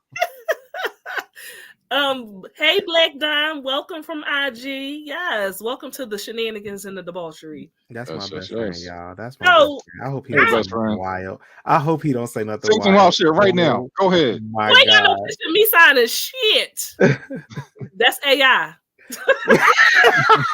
That's AI. Yo. That's AI. Get a picture of you and be like, use this picture of her signing an NDA. It is gonna come out perfect too. Absolutely not. I can definitely say that I don't like Kevin Hart, and I have not liked Kevin Hart for quite some time, for years. But there's a lot of people that don't like Kevin Hart. So I was like, why do people hate Kevin Hart so much? Arrogant. I haven't liked him the last couple of years either. Yeah, so. He been feeling his little. That's how you feel. Short self. You like him bad? I mean, I like Kevin Hart. I don't have a problem with Kevin. Huh. Okay.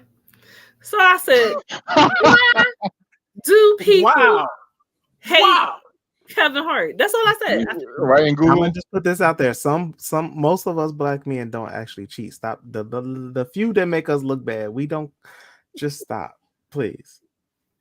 Genocide said, I got you beat. It took my job 4 years to realize my signature has a sideways smiley face in it. Yo, Genocide. I've been in my job 7 years and I don't have an ID. Like they gave me a badge with no ID on it, and it's a stick figure.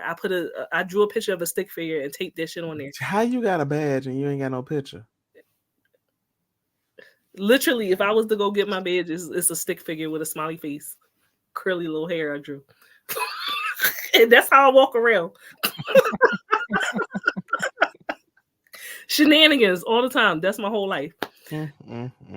Oh, we got multiple comments from the Black Nines. Lies, evil laugh.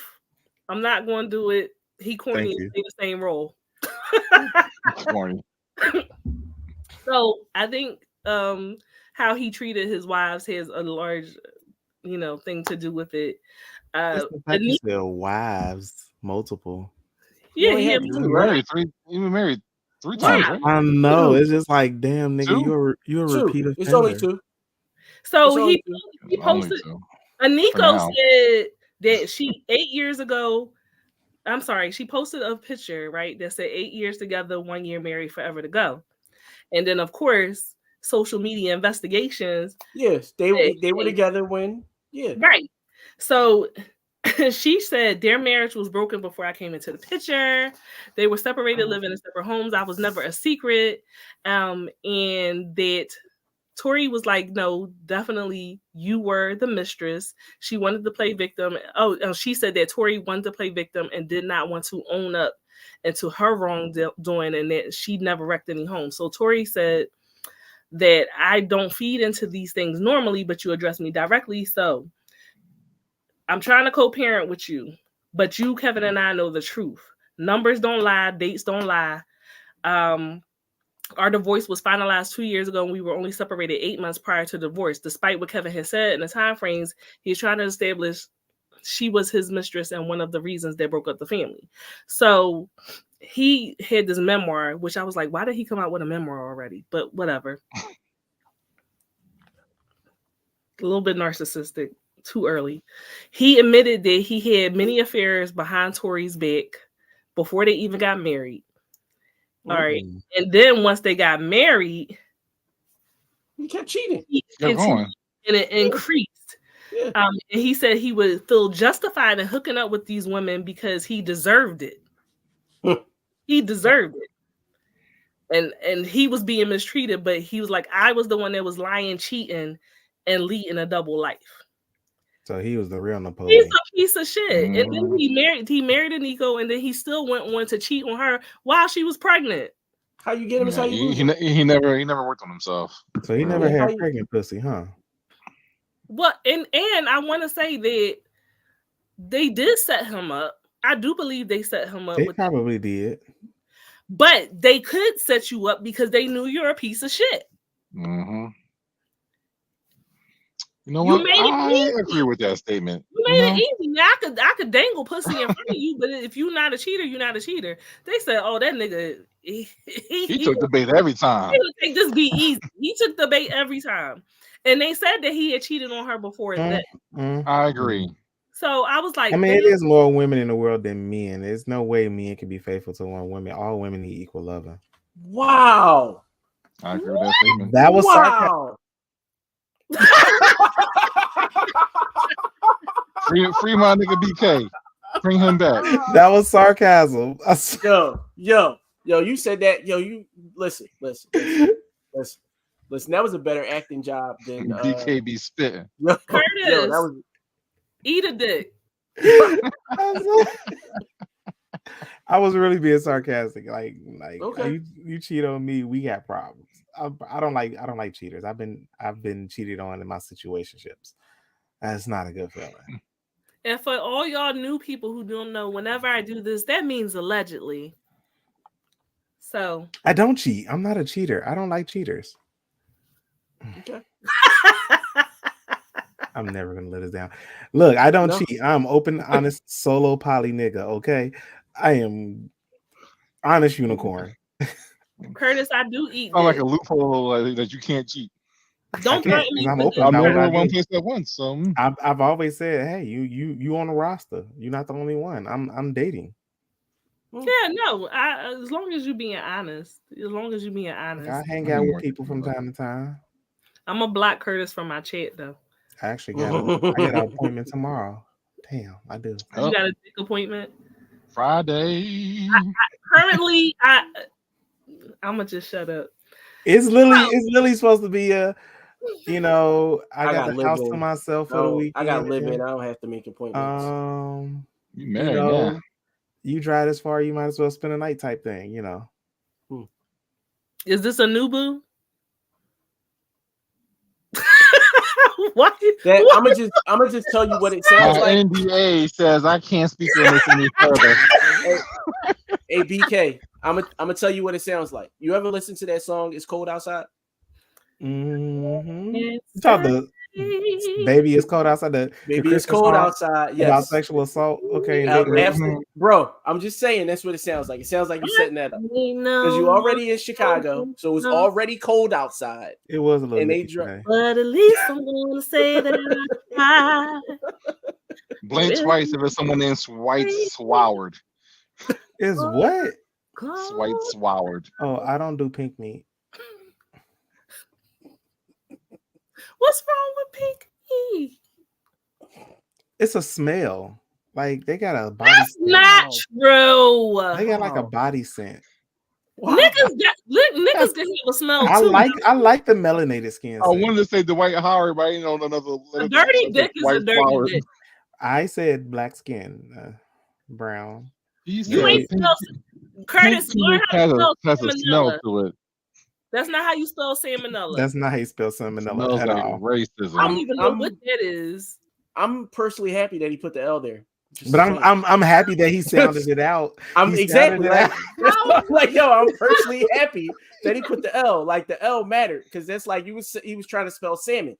He was like salmonella. Like he was like, so he added the L so he ain't miss it. Oh, but where the hell the I come in? That look like if a ghetto Frankenstein name. It was like, I'm gonna name my daughter that. That's when salmonella. we do the H&IC spelling bee, that nigga is not on my team. That's all I'm. Oh, if we do an H&IC drunk spelling bee, oh my god, we should do it. He said he's gonna fail miserably. The only way I'll do it is if everybody's drinking the same thing. We gotta at least down a cup and take a shot before we start. You can spell it. Don't matter whether you drunk or not. No, I do.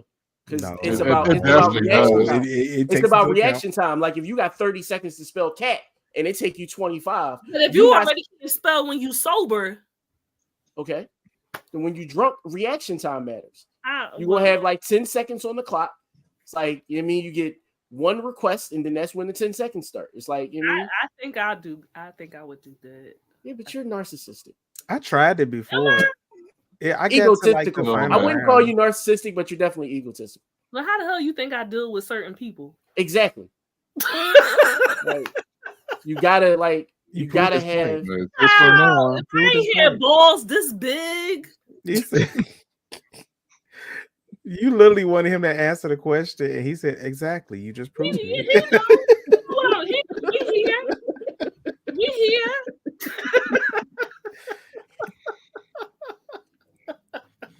Oh my god. I didn't, child. Anyway.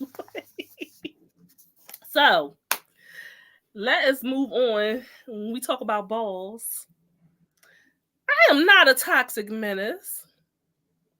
How dare you? That's the first time I've been called that. I've been called a lot of things by better people, I might add.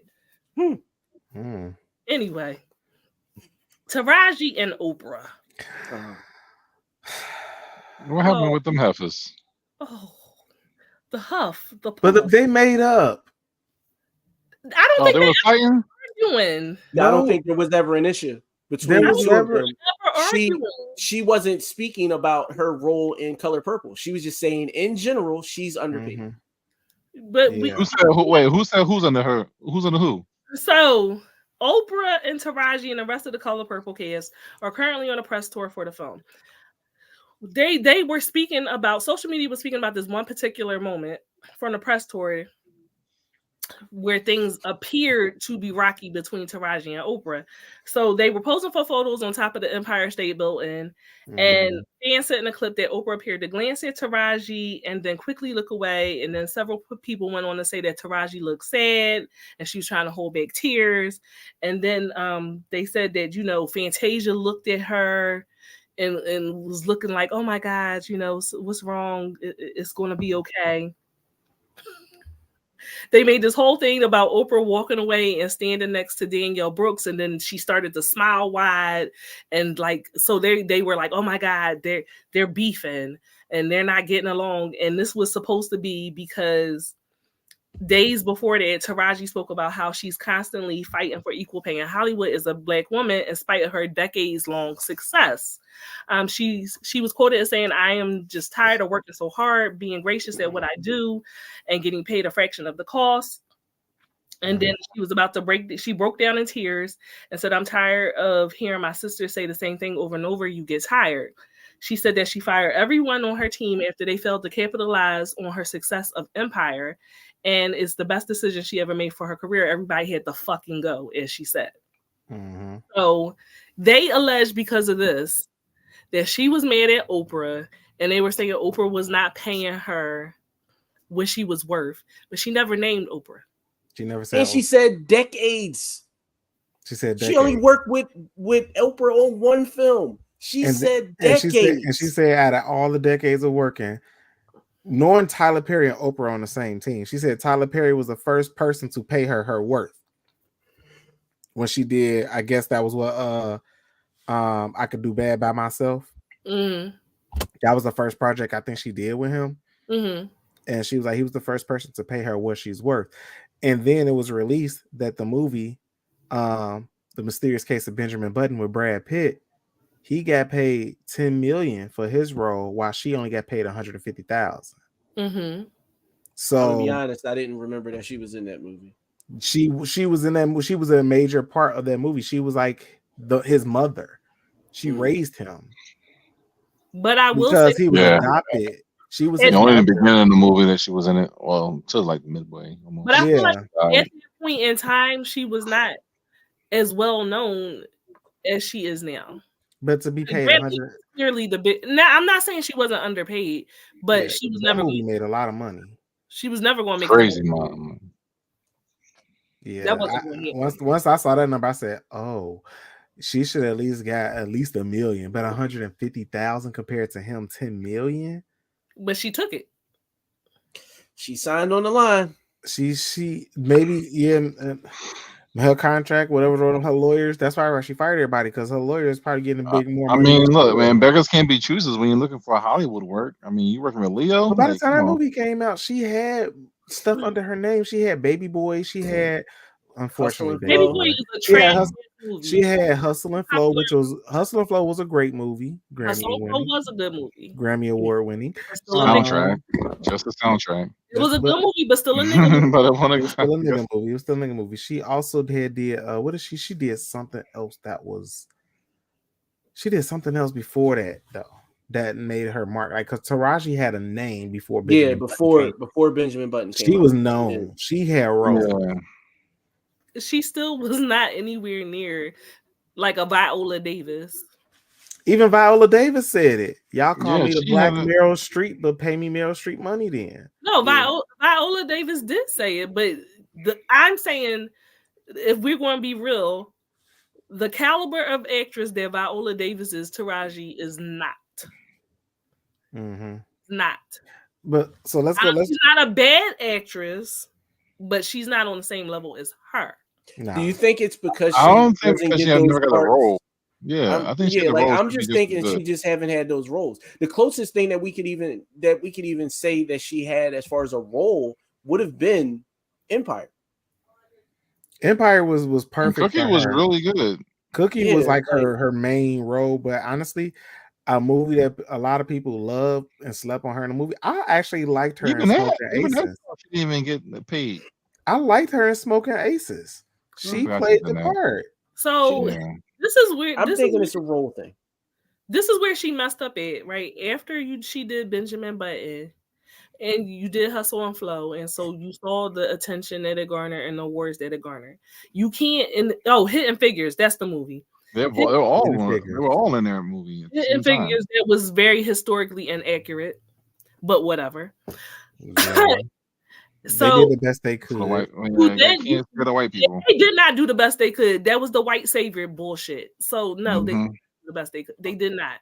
Anyway, you can't do acrimony. You can't that was horrible.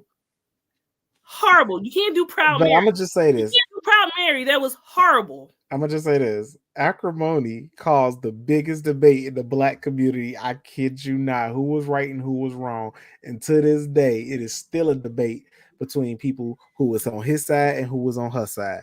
And I'm just saying, she was wrong. He gave her $10 million. Go about your life. You divorced me. But she was greedy and wanted more.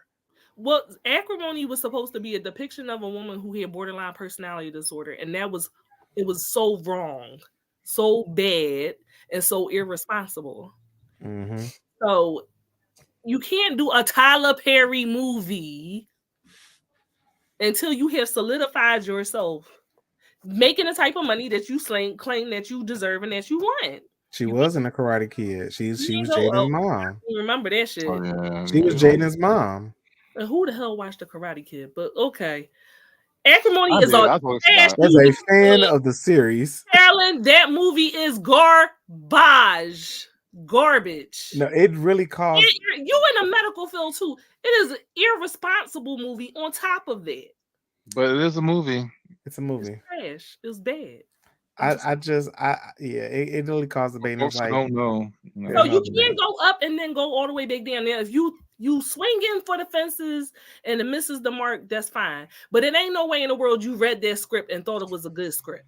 What did they say in Tropic Thunder? You can't go full. You can't go full retard. Black dude playing. No, you can't go full retard. Like you can't. Like you go full retard, you ain't no coming back from that. And that's really Jack. You just can't. Simple Jack. Oh, he hurts right here. Yo, that's one of the greatest movies ever. I promise you. I can't say that word. I don't agree with that word, so I'm just not going to say it. No, but Tropic Thunder. I love Tropic Thunder, but yeah. The quotables you can't quote. Some things have not aged well, is what I'm saying. You're absolutely right. Mm-hmm. So here's my thing, right? Also, kind of some of it is tone deaf, right? Because you complaining, you are still rich compared to the typical person.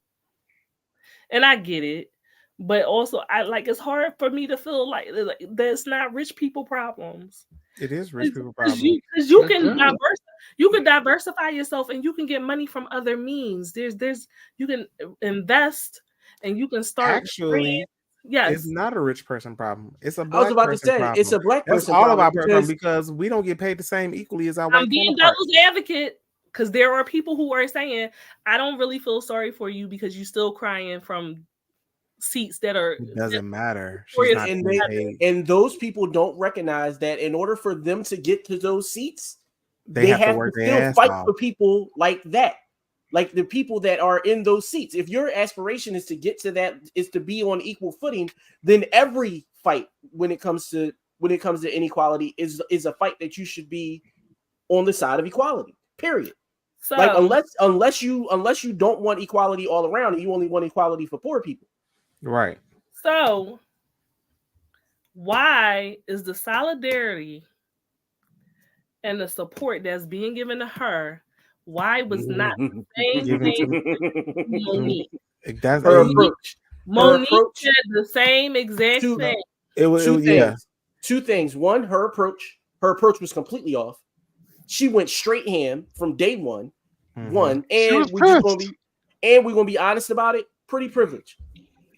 But that's not cool. Well, it's not. It's not cool at all. But it's the truth. And what you said, you said the right thing. It's the truth.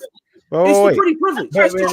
In the beginning, Taraji would have went ham. People still would have supported her. You're absolutely right. I ain't even mad about it. But in the beginning, Monique had a focus. Her focus was Netflix. Yes, focused on them alone. She didn't really bring up the rest of Hollywood. Her focus was just on Netflix. So people was like, that's a private issue because Netflix is its own entity. Well, no, it was Netflix, and then she threw in Oprah. Yeah, and her and Lee Daniels they blackballed her. But it's just like this. Y'all can't deny her. She's an Oscar-winning actress. So she's never going to be truly blackballed. She may have failed low in Hollywood, but she's still an Oscar-winning actress. But they offered Monique $500,000 for a role in Empire versus $175,000 to Taraji. Well, Monique. Terrence Howard was getting $1 million an episode. So also penis privilege. You said who? Yeah. Terrence Howard was getting over $1 million. Well, the highest paid person in TV, I believe, is Angela Bassett, and she was being paid over $1 million for each episode of 911.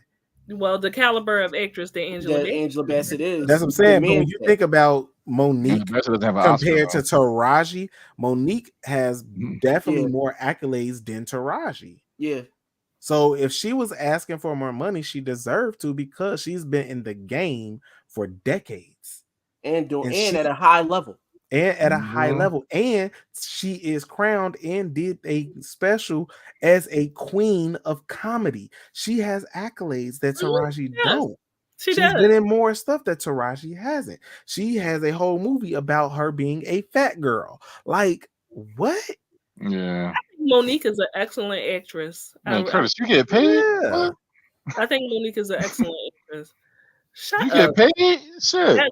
And that's what you choose to pay. Equality. You guys get paid? Give us some stars. I know y'all saying we're in the middle. You guys get paid? Give us some stars.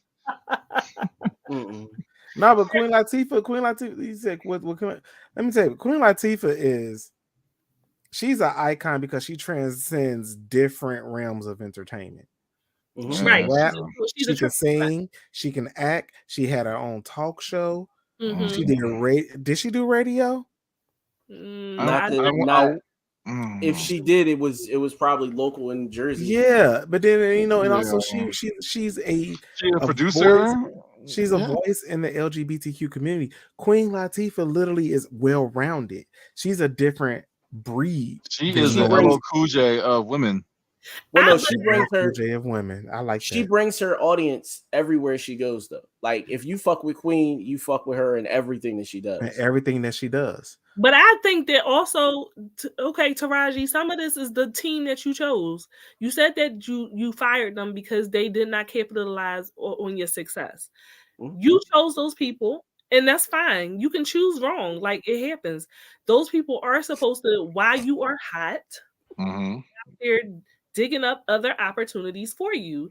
And, like, that happens sometimes. You chose a bad fucking team because you have other people that you're like, how the fuck did they get this role? How did they get this opportunity? But they got a fucking excellent. But you know what it is also? Kurt said it last night. Nigga, get out of here. That's fucking GameStop stars. I get 1 cent for that shit. Those them dollar store gold sticker stars that the teachers stick on your forehead. Get out of here. I was saying, like, you got your people, like you got the Will Ferrell movies, like he said, Will Ferrell got the same people in his movies. Adam Sandler got the same people in his movies. Ben Stiller got the same people in his movies. And you starting to look at A-listers like Margaret Robbie. Her and Will Smith do a lot of Hollywood blockbusters together. Them two together is a powerhouse team. And he's probably knocking the bottom out. I know he not. I know he is. I know they did like 3-4 movies together. And when I sat back and thought about it, I'm like, and they use the same song in each movie during their little montage. It's the same fucking song. So it's like, you're gonna make me go back and watch Focus. Watch Focus and then watch Suicide Squad. I kid you not. The same song is played during montages and the chemistry of them two together. And then when you think about it, fucking Deadshot and Harley Quinn has an affair.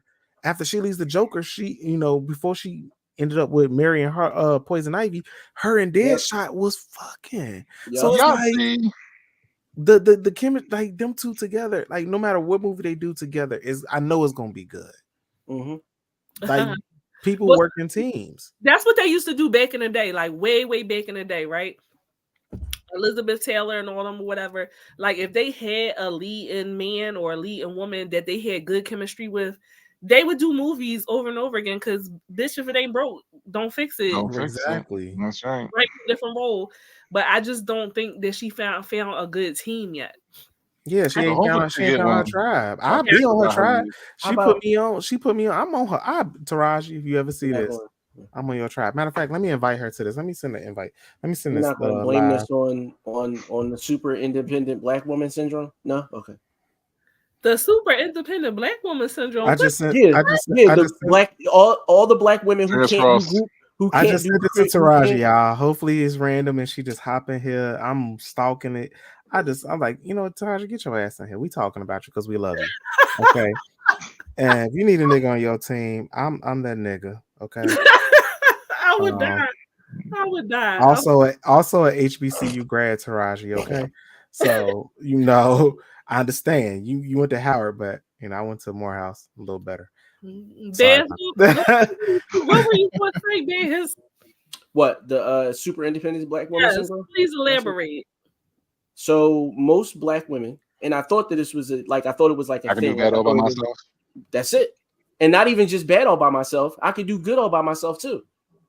Because at the end of the day, black women don't need men, but y'all need a team. Until you need men.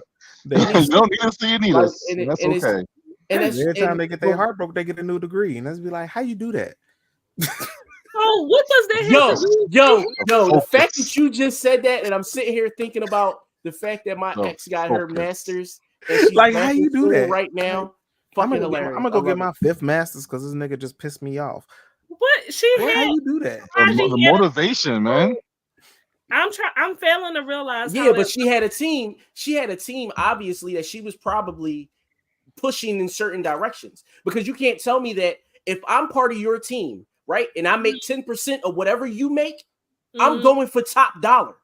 I'm not out here going for chunk change. We're not even signing a contract to do hustle and flow for $12,000. Like, for what? That's a waste of everybody involved time. I'm not doing that. Find somebody the fuck else to do this role for 12 grand. It ain't gonna be me. It ain't gonna be me or anybody that I'm affiliated with. So because of that, I think that she was probably the one pushing. I don't think that it was a situation where the team was like, yo, let's go do this. Everybody's worked in corporate where we've had a CEO that was pushing for shit. Then we was like, yo, that's not going to work. And now that it doesn't work and the shit failed, now we gotta pick up the slack or be the ones that fall on the sword. No. And I can picture that being her. Because the way that she threw them under the bus after everything's said and done, nah. Yeah, I don't think the fault. You want to do green line, get your heart broke. I don't think the fault squarely lies on the team. It also lies on her. Yes, she signed the contract. Leadership. In my opinion, I think she may be lacking a little bit of accountability and making some bad decisions and choices. Yes, and she wouldn't be the first one. She wouldn't be the first woman to lack of accountability at all. You gotta think about it. she's a woman. I'm literally sitting here saying I agree. You gotta add the salt.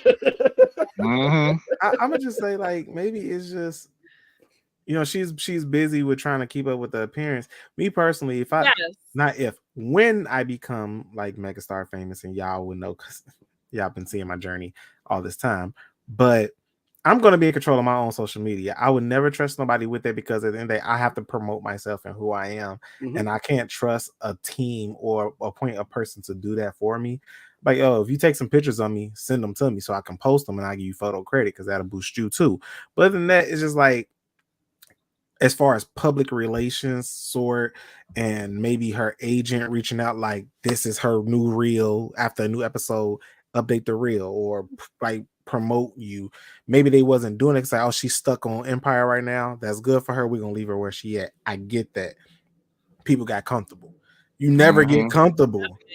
You never get comfortable. But you have to work yourself too. Even if your team is not doing it, you have to do it. And that's why I applaud old boy from Sabrina, who's also Gen V, the black dude, the British guy. because when he found out who his social media manager was doing, following like right wingers, white wingers shit, the fuck, and found out he was the way he was doing, he was like, he fired him. I was like, nah, because that's not me, that's not who I am. And the people's like, that's just an excuse. He knew what was being said. No, famous people and celebrities have social media account managers who do that for them. They not really paying attention to that shit. And so it's just like, maybe she could take the accountability of not controlling her own social media or promoting herself the way that she should think that she should have been promoted. Because at the end of the day, you still have to do work your damn self, no matter how many people you fucking hire. Agreed. She, I just think she mishandled some things, and I think that, like, people like Gabrielle Union, she had this video, and that kind of pissed me off because she's like, "Of course I'm underpaid," and this that. Gabrielle Union is not a great actress. Not at all. And like, she's the same character in every movie. She's Deliver Us from Eva. She's typecasted. So before Deliver Us from Eva, she was a Clover, and she's been that Clover in every movie. That is all she's capable of doing. She's not typecasted. She's the pretty mean black girl. She's the pretty dark skinned black girl. The end. It's because she kept finding those Diddy party invitations, baby. Maybe. I don't know. But you know who else pissed me off? Taraji was someone's mother. So like, but you know what pissed me off the whole thing was Steve Harvey, the interview he did with Monique, and he was like, "Yeah, I know that's what we have to do because I gotta eat. My family depend on me. So of course." And it's like, nigga, and I get what he was saying. He was telling on the industry without really telling, by telling Monique to just shut up and act. But it was like, I'm also agreeing with you. But he was like, I'm agreeing with you, but I have to do this because I got to feed my family. So he literally he verified her, but he said it in a way of, you just need to shut up and act because you got to take care of your family. And it was like, his delivery was wrong, but his message was right. Well, at the end of the day, right, you got to choose the lane that you're going to be in. And so some people, they don't know how to take a soft approach. They only know how to be aggressive. They don't know how to be passive aggressive. Monique is not a crier. Like, nothing about her. I'm gonna get on social media and cry about how life has not been fair to me. That's not who she is. Because life is not a crystal stuff. And I admire people like that are just gonna say what it is, and like whatever the fuck is gonna be because what's meant for me is meant for me. That's it. That's it. Like, she still, when people said she was done and in the dirt, she has somehow managed to dig herself the fuck up out of it, and she still said what she wanted to say. And I do think that there's bigger opportunities that are out there waiting for her. And the beautiful thing about it is once she gets those, she got them, not sugarcoating the shit. Yeah, that's true. Hopefully that comes. Tyler Perry, pay her, please. Well, first of all, make better fucking movies. And then he was the only one paying her. Tyler Perry was the only one paying her. Everybody else wasn't. That's what I'm saying. It falls on the folks who are in charge. I mean, you ain't gonna walk out to Warner Brothers like CEO and be like, "Yo, pay black folks more." No, you gotta put black folks in power to get paid more. Sorry, that's just what it is. On BMF, right? She's on BMF, I believe. I tell you, man, these Jews in Hollywood, they ain't paying no black folks real money. Oh Lord, you done use the J word. Shit. I use the J word. Oh shit. Where's the lie? Opinions of my co-hosts are where's the lie? They don't run this network. We fine. I'm just saying. Or not necessarily. Zuckerberg's Jewish. Is that a Jewish name? Zuckerberg? No, but he's Jewish. He is Jewish? Okay. Don't get me wrapped up in no shit, light skin. No, I'm just saying. I said, It's not like it's a hidden secret. Like they run Hollywood. Like it's not. No, it's not. By the numbers alone. Like if we just look people, at the names. I'm saying it like it's taboo, but no, you see them driving there every day. Like they run this shit. They make all the choices. They sign all the checks. Like the fuck you want from me? I don't know.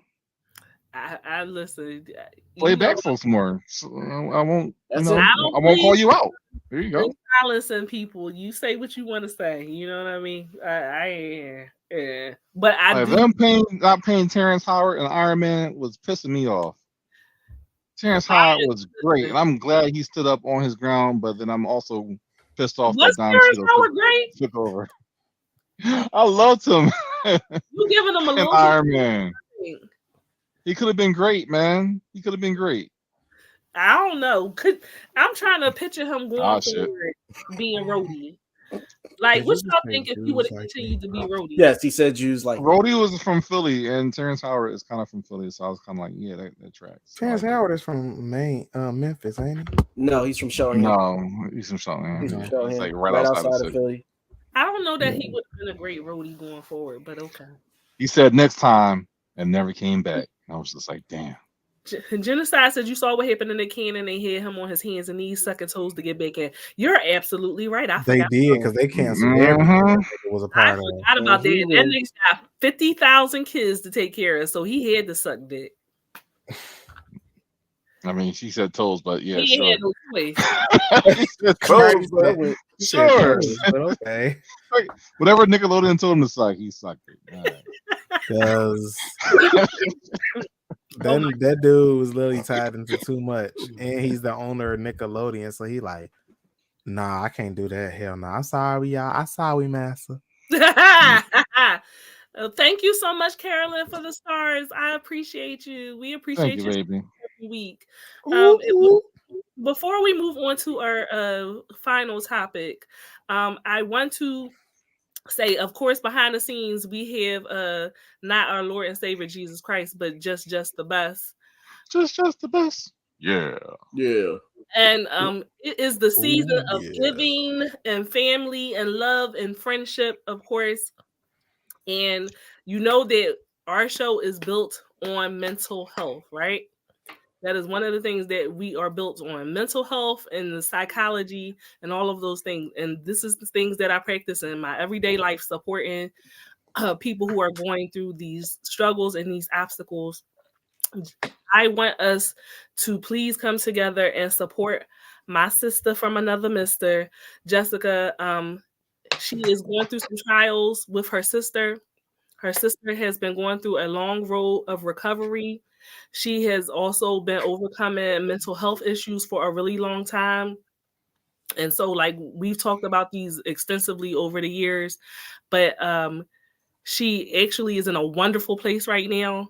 And so we are trying to get together funds for her so that we can get her housing, we can get her clothing, we can get her necessities, toiletries, things that she needs so that she can progress in this next chapter in her life. Jess, you got the picture back there? If you look in the chat, we have the GoFundMe link. We are halfway to our goal. We're not asking for much. Also, you can cash app Jess and know that it's definitely going to go to supporting her sister and getting better and healthy and supporting what this platform is built on originally. So if you got $5, $2, $3, $10, whatever you can give to Jess, who definitely helps us in any way, shape, or form that she can. And she is the reason why I'm able to do this every week, because she supports me in all of my bullshit. Daquan said, are you saying why? Why? Because I don't know if that's what he's saying. I don't know what that means. Maybe is that an emoji? It's supposed to be an emoji. Yeah. Okay, that's why I'm like, what is that? Oh, that's what it is. Oh, it's some legs. That's a pussy. Look at the leg cross. Yeah, you're right. That's it. No, not legs. That's no. The lady. That has nothing to do with what I'm saying, y'all. No, y'all can't act right for 1 minute. Hey, my ADHD is bothering me all day. I'm sorry. Anybody on IG, Facebook, Twitch, YouTube, wherever you are following us from, like I said, the link is in the GoFundMe link is in the comments. Just put your cash app, but one more time, please. You also, when you go to my Siren by Night page, and if you go to at Curtis King Brown pages, if you're following him, we have the post up so that you can support. So, put some good karma out into the atmosphere. You'll get it back. Yep. Mm-hmm. You will get it back and help someone in real time.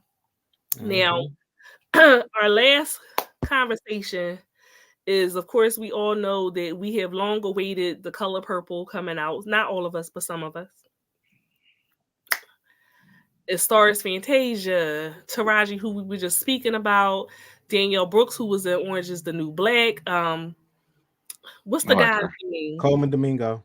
No, the guy that's playing Mister? Yes, I love Domingo. I always forget his name. Okay. The guy playing Mister is Corey Hawkins? Coleman Domingo. Okay. The one playing Harpo is Hawkins. That's the one who played Dr. Dre in NWA. Okay.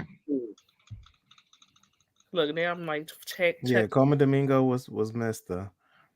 And Corey Hawkins was Harpo.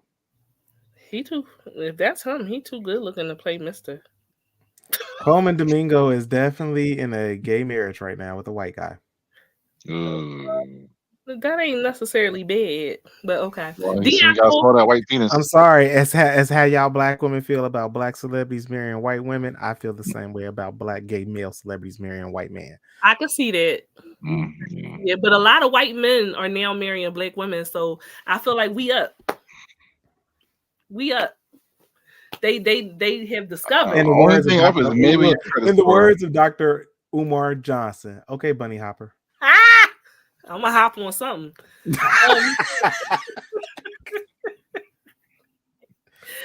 Carolyn said she enjoyed the movie. Now, I did. So BK, you saw it? I did. I saw it Christmas morning. Okay. 9:45 a.m. I've been sick. You were up early. Yeah, that's the only time I like to go to movies because I could be by myself. Don't nobody be there to annoy me. But for some odd reason, black people showed up. Well, this is The Color Purple. They not supposed to wake up that early, okay? Niggas sleep in. On Christmas, the kids got up. They had the same idea you had. It was only a few kids in the movie, and then with babies. And I'm saying toddlers. The kids got up. The kids woke the parents up, so the parents like, "Fuck it, I might as well go to the movie." But I can honestly say what I appreciated about this is not a remake, so please don't call it a remake. It's not a remake. It's its own original movie based off of Broadway with more elements of the book. And that's what I appreciated about this version of Color Purple. As someone who read the fucking book. I was just about to say that. Someone who read the fucking book, because a lot of y'all motherfuckers ain't read the book. I'm guilty. I read the book. I read the book. I was like 12. Seen some stuff. People like, I didn't know Celie and Suge was gay. Nigga, read. It's clear as day. Look who wrote the fucking book. Look who wrote The Color Purple. Alice Walker is a queer woman. A lot of people don't read.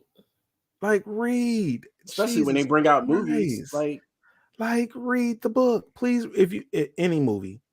I haven't gone to see the new Hunger Games because I didn't finish the book.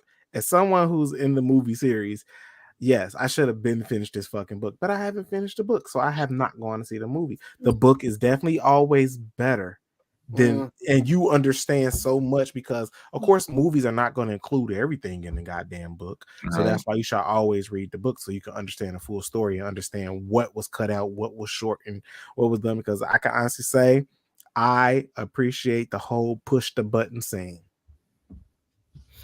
So if you read the book, you understand push the button. No, push the goddamn button. So it's okay. So we had a book, we have the music. I mean the play, and then we have the movie from 1985. I haven't seen it yet. I've read a lot of information about what people have to say about it.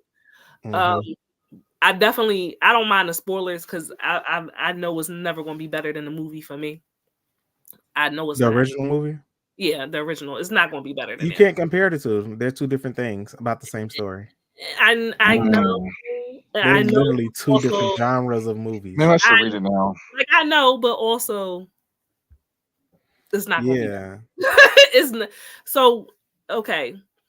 A lot of people are saying that they softened a lot of the hard edges that were in the original movie. So a lot of things that were not as palatable. This is what I'm reading in reviews. They removed. You didn't feel that way? It was definitely, as someone would say, the abuse was thick and heavy. In the original movie, you really didn't actually see him hit Celie in a sense. It was almost like a camera pan away, but you heard and knew what happened. But in this movie, you actually see him fucking smack the shit out of Fantasia. Like the abuse is not there. Fantasia. You actually see him shoot the fucking shotgun at Nettie. You actually fucking see the rape.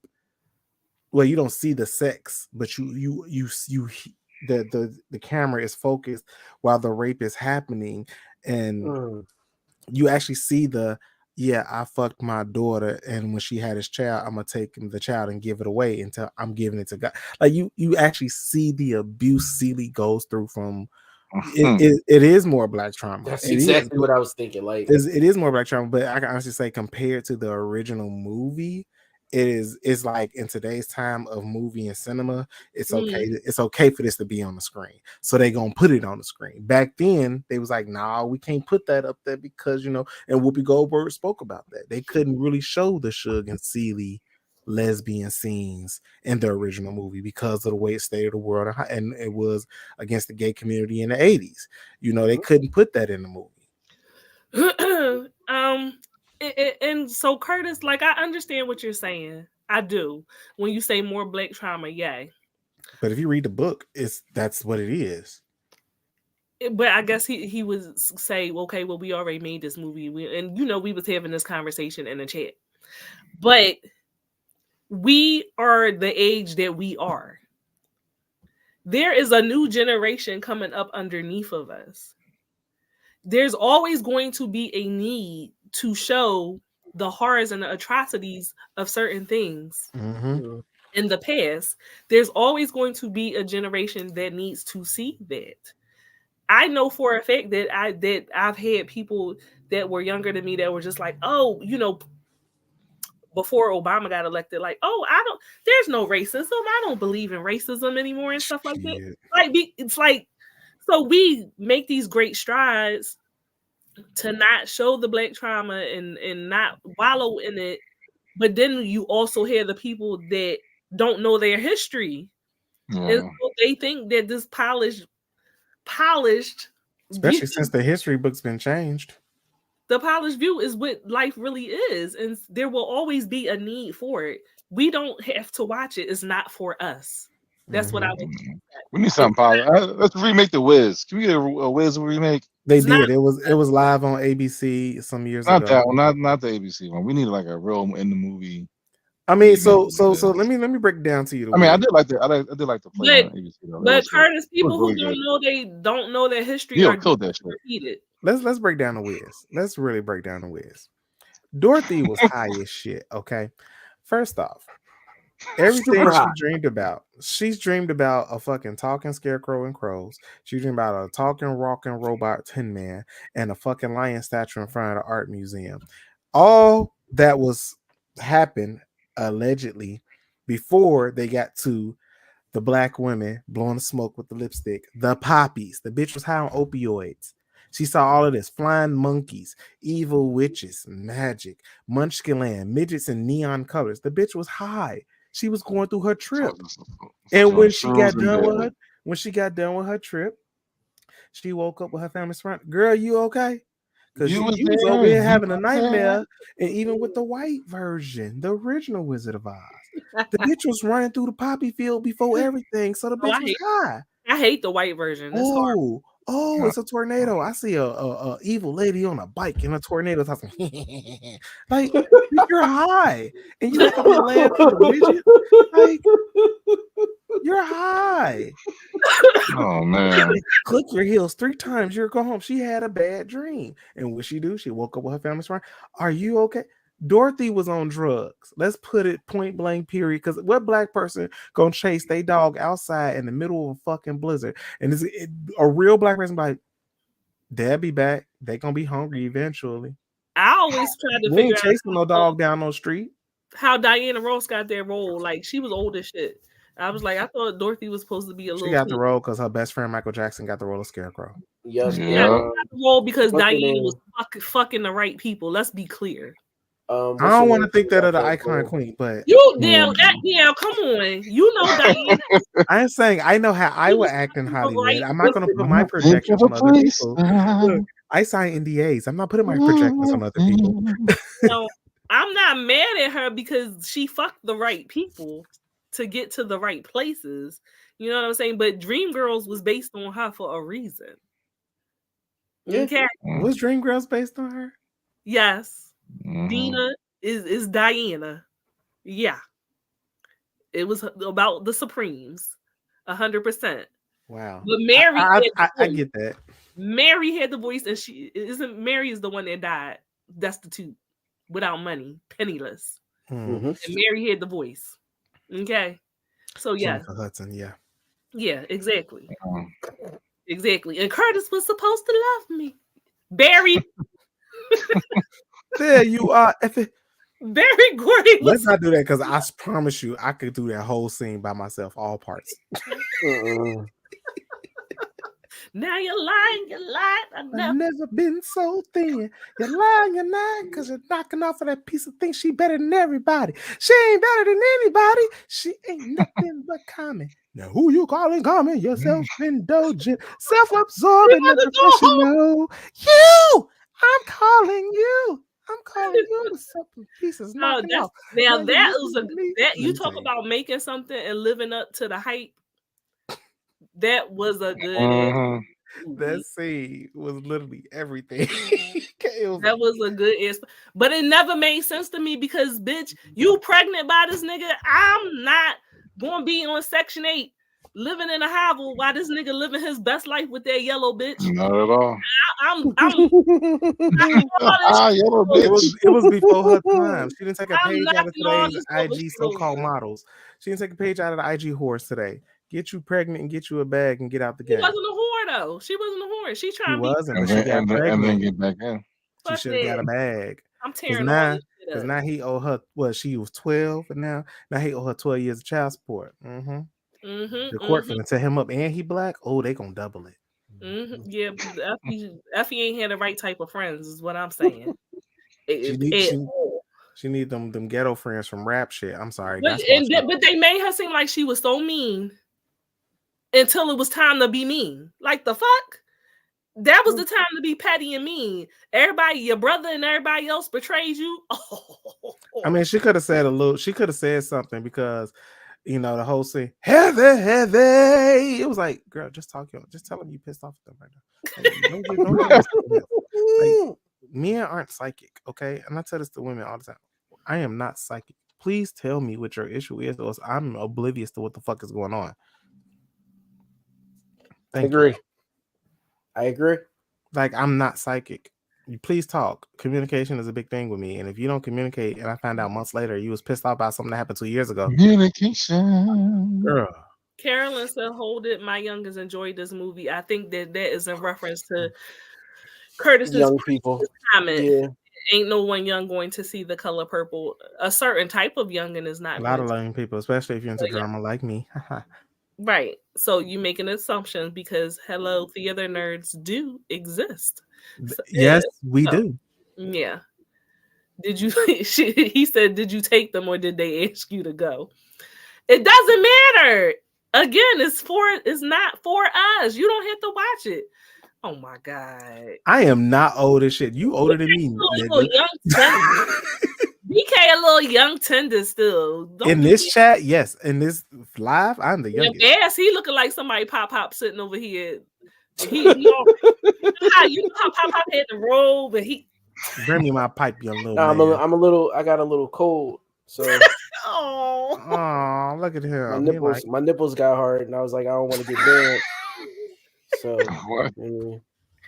I definitely am going to. I think everyone should go support it because. No, I do. But I don't. I didn't like the musical. No. So I don't want to see it. You don't like musicals?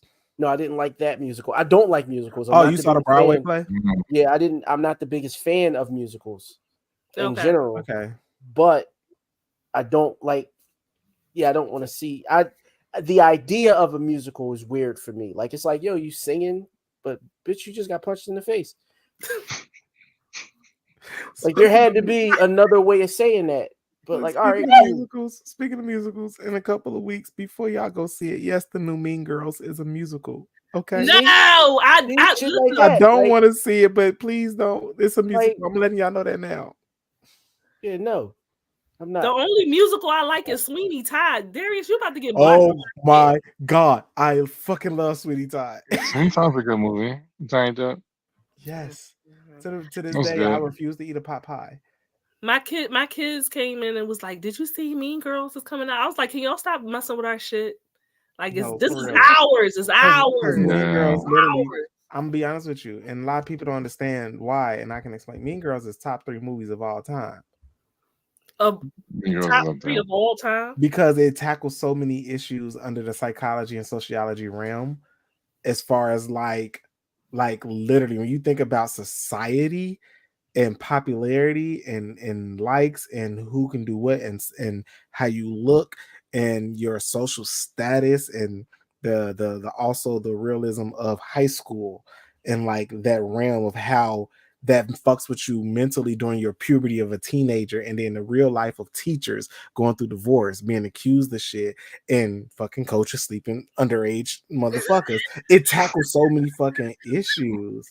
I was like, a lot of people don't understand it when I say like, but Mean Girls talks about so much. It's like, is you trying to tell me in a movie with Lindsay Lohan is in the top 3 movies of all time? See, I didn't want to focus on her. I didn't because who got poppies? Who got poppies? As a whole. Let me tell you, who's puffing on the poppies now? No, because listen, the lead actress in that movie. I say top 3 white movies of all time. Let me tell you. I'm glad to put it there. The lead actress. Right, not even top 3. Don't get me wrong. I love Mean Girls, but we talk about top. No, listen, Regina George.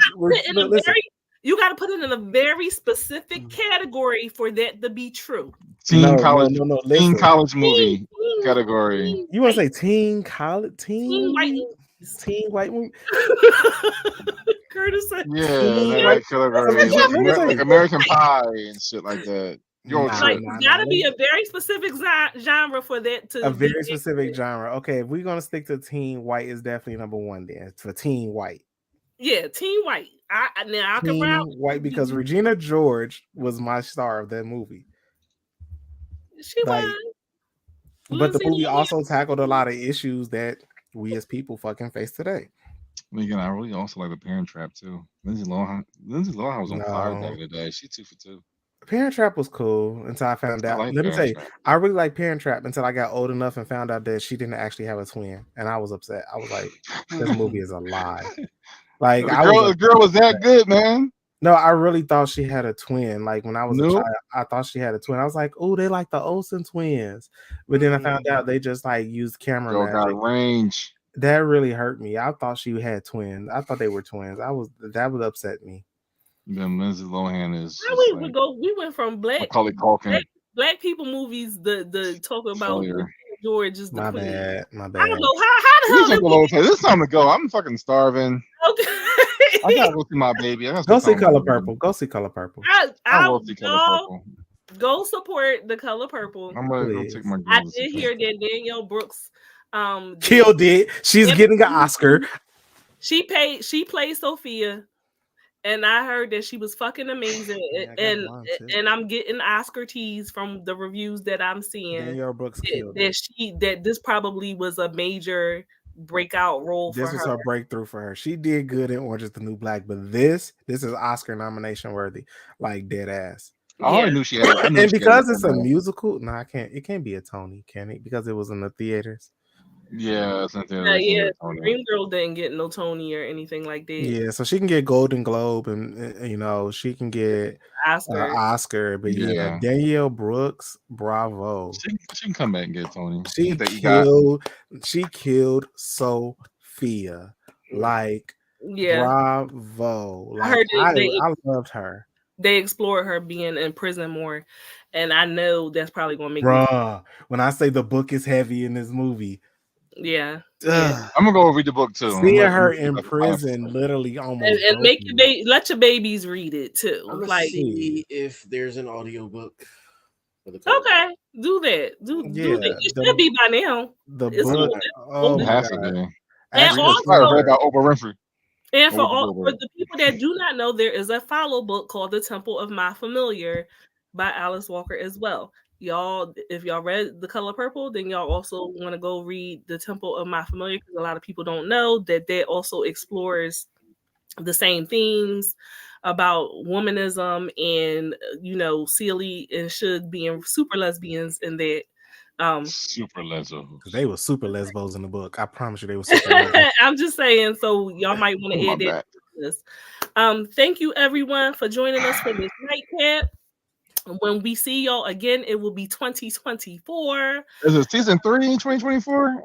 And we gonna bump it to 3 right away. The audio book for The Color Purple is now in my Audible list that quickly. There you go. Just like that. If you got, what's the Libby app? Download the Libby app. You can get it for free. It's a digital library as long as you got a library card. Sounds good to me. I haven't had a library card in 20 plus years. We are going to do our best to come back in January, first week, with something super nasty and debaucherous for y'all. I don't know. With a special guest, hopefully. Hopefully, yes, with a special guest. BK is working on something for us. So y'all make sure that y'all look out for that flyer with all the information on it. I'm gonna try to get that to y'all ahead of time. If this has been your first time with us, I know we did a nightcap tonight. We don't always just do pop culture. We normally do sex and the psychology behind the things that what we do. So if you are into sex and all the nasty, kinky things that I'm telling y'all, we done talked about a lot of shit. We gotta get a recap year, Will, for the year. I need y'all to go to YouTube. Oh Lord. And watch play back the episodes, and we talk about all the kinks that you would be afraid to speak about in the light of day. We also talk about mental health. And how it is relevant in ways to the African American community. So like I said, if it's your first time here, I hope it's not your last time here. Join us every Thursday, 7:30 p.m. Eastern Standard Time. You can also now find us on Instagram Live. Yeah, thank you to Curtis for running the stream on the Instagram side. And thank you to Jess for holding it down as she always does. Rockstar, you been here all this time? You ain't said a goddamn thing. We missed you. You should have said something. Before we head out, Bass, please tell the people where they can find you at. I can be found Basim the Dream on all platforms. He be so dry with it, like just straight to the point. No razzle dazzle. He's the stereotypical. You got a sexy name like Dark Noir, and you just be like, I just found. No, you said Dark Noir. His name is Basim. Yeah. My alter ego. My alter ego is Dark Noir. Oh well, he got the voice, but it's just saying that he just said, "Hey, Basim the Dream, follow me." But it's Dark Noir, and he not, you know. But I'm saying, what's your alter ego? He ain't got the razzle. I want you to throw some sex on it, nigga. At the burner account. The same way he proposed. The burner account. The burner account is something else. But yeah, because I definitely have a Finsta. I do have a burner account. Yeah, the Finsta was necessary almost immediately. No, that's not a burner account. That's an actual freaking. Oh my god, BK, let the people know where they can find you and your Savage Fenty at. It is gonna be some savage.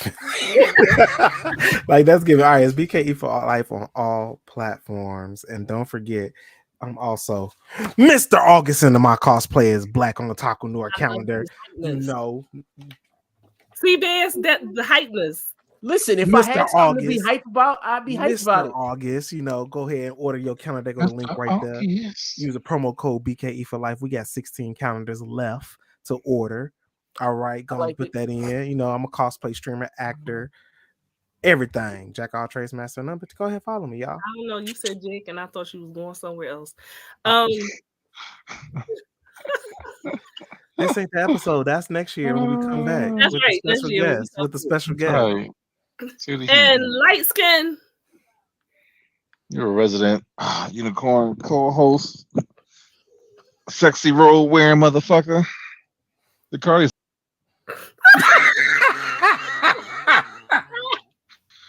When you try to add some razzle and some dazzle, so folks just want to shoot you down sometimes. No, I like the razzle and dazzle. Go ahead. God damn it. I don't want to do it no more. But since it's the end of the year, I gotta say, Instagram, Twitch, at the Cardi Experience. Follow me. Cool shit on there all the time. Get with it. Happy New Year, everybody. Happy New Year. That's Happy right. New Year. Before we everybody get some pussy before the end of the year. That's right. My appointment tomorrow. And before we go into the new year, I definitely want to thank Ty, Carolyn, Rockstar.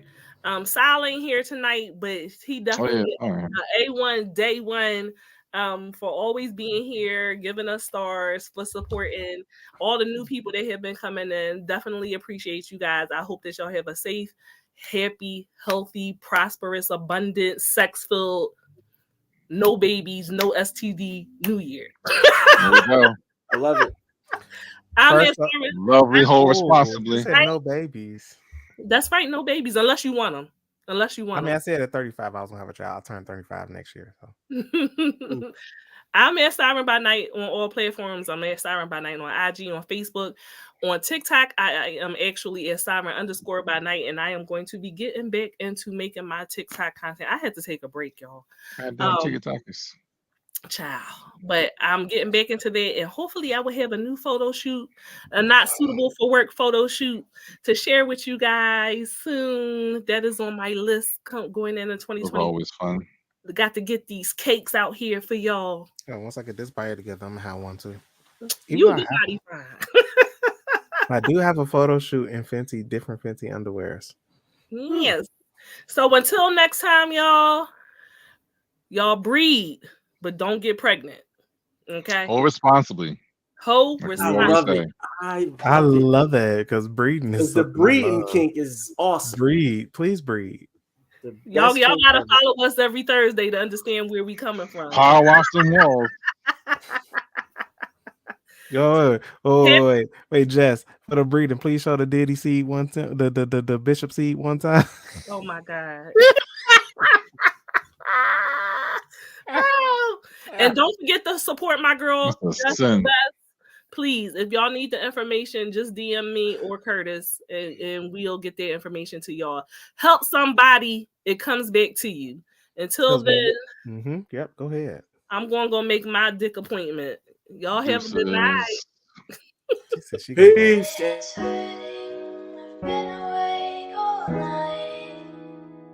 I'm still learning how to make things right. I keep making the same mistakes I made yesterday. I keep hurting myself.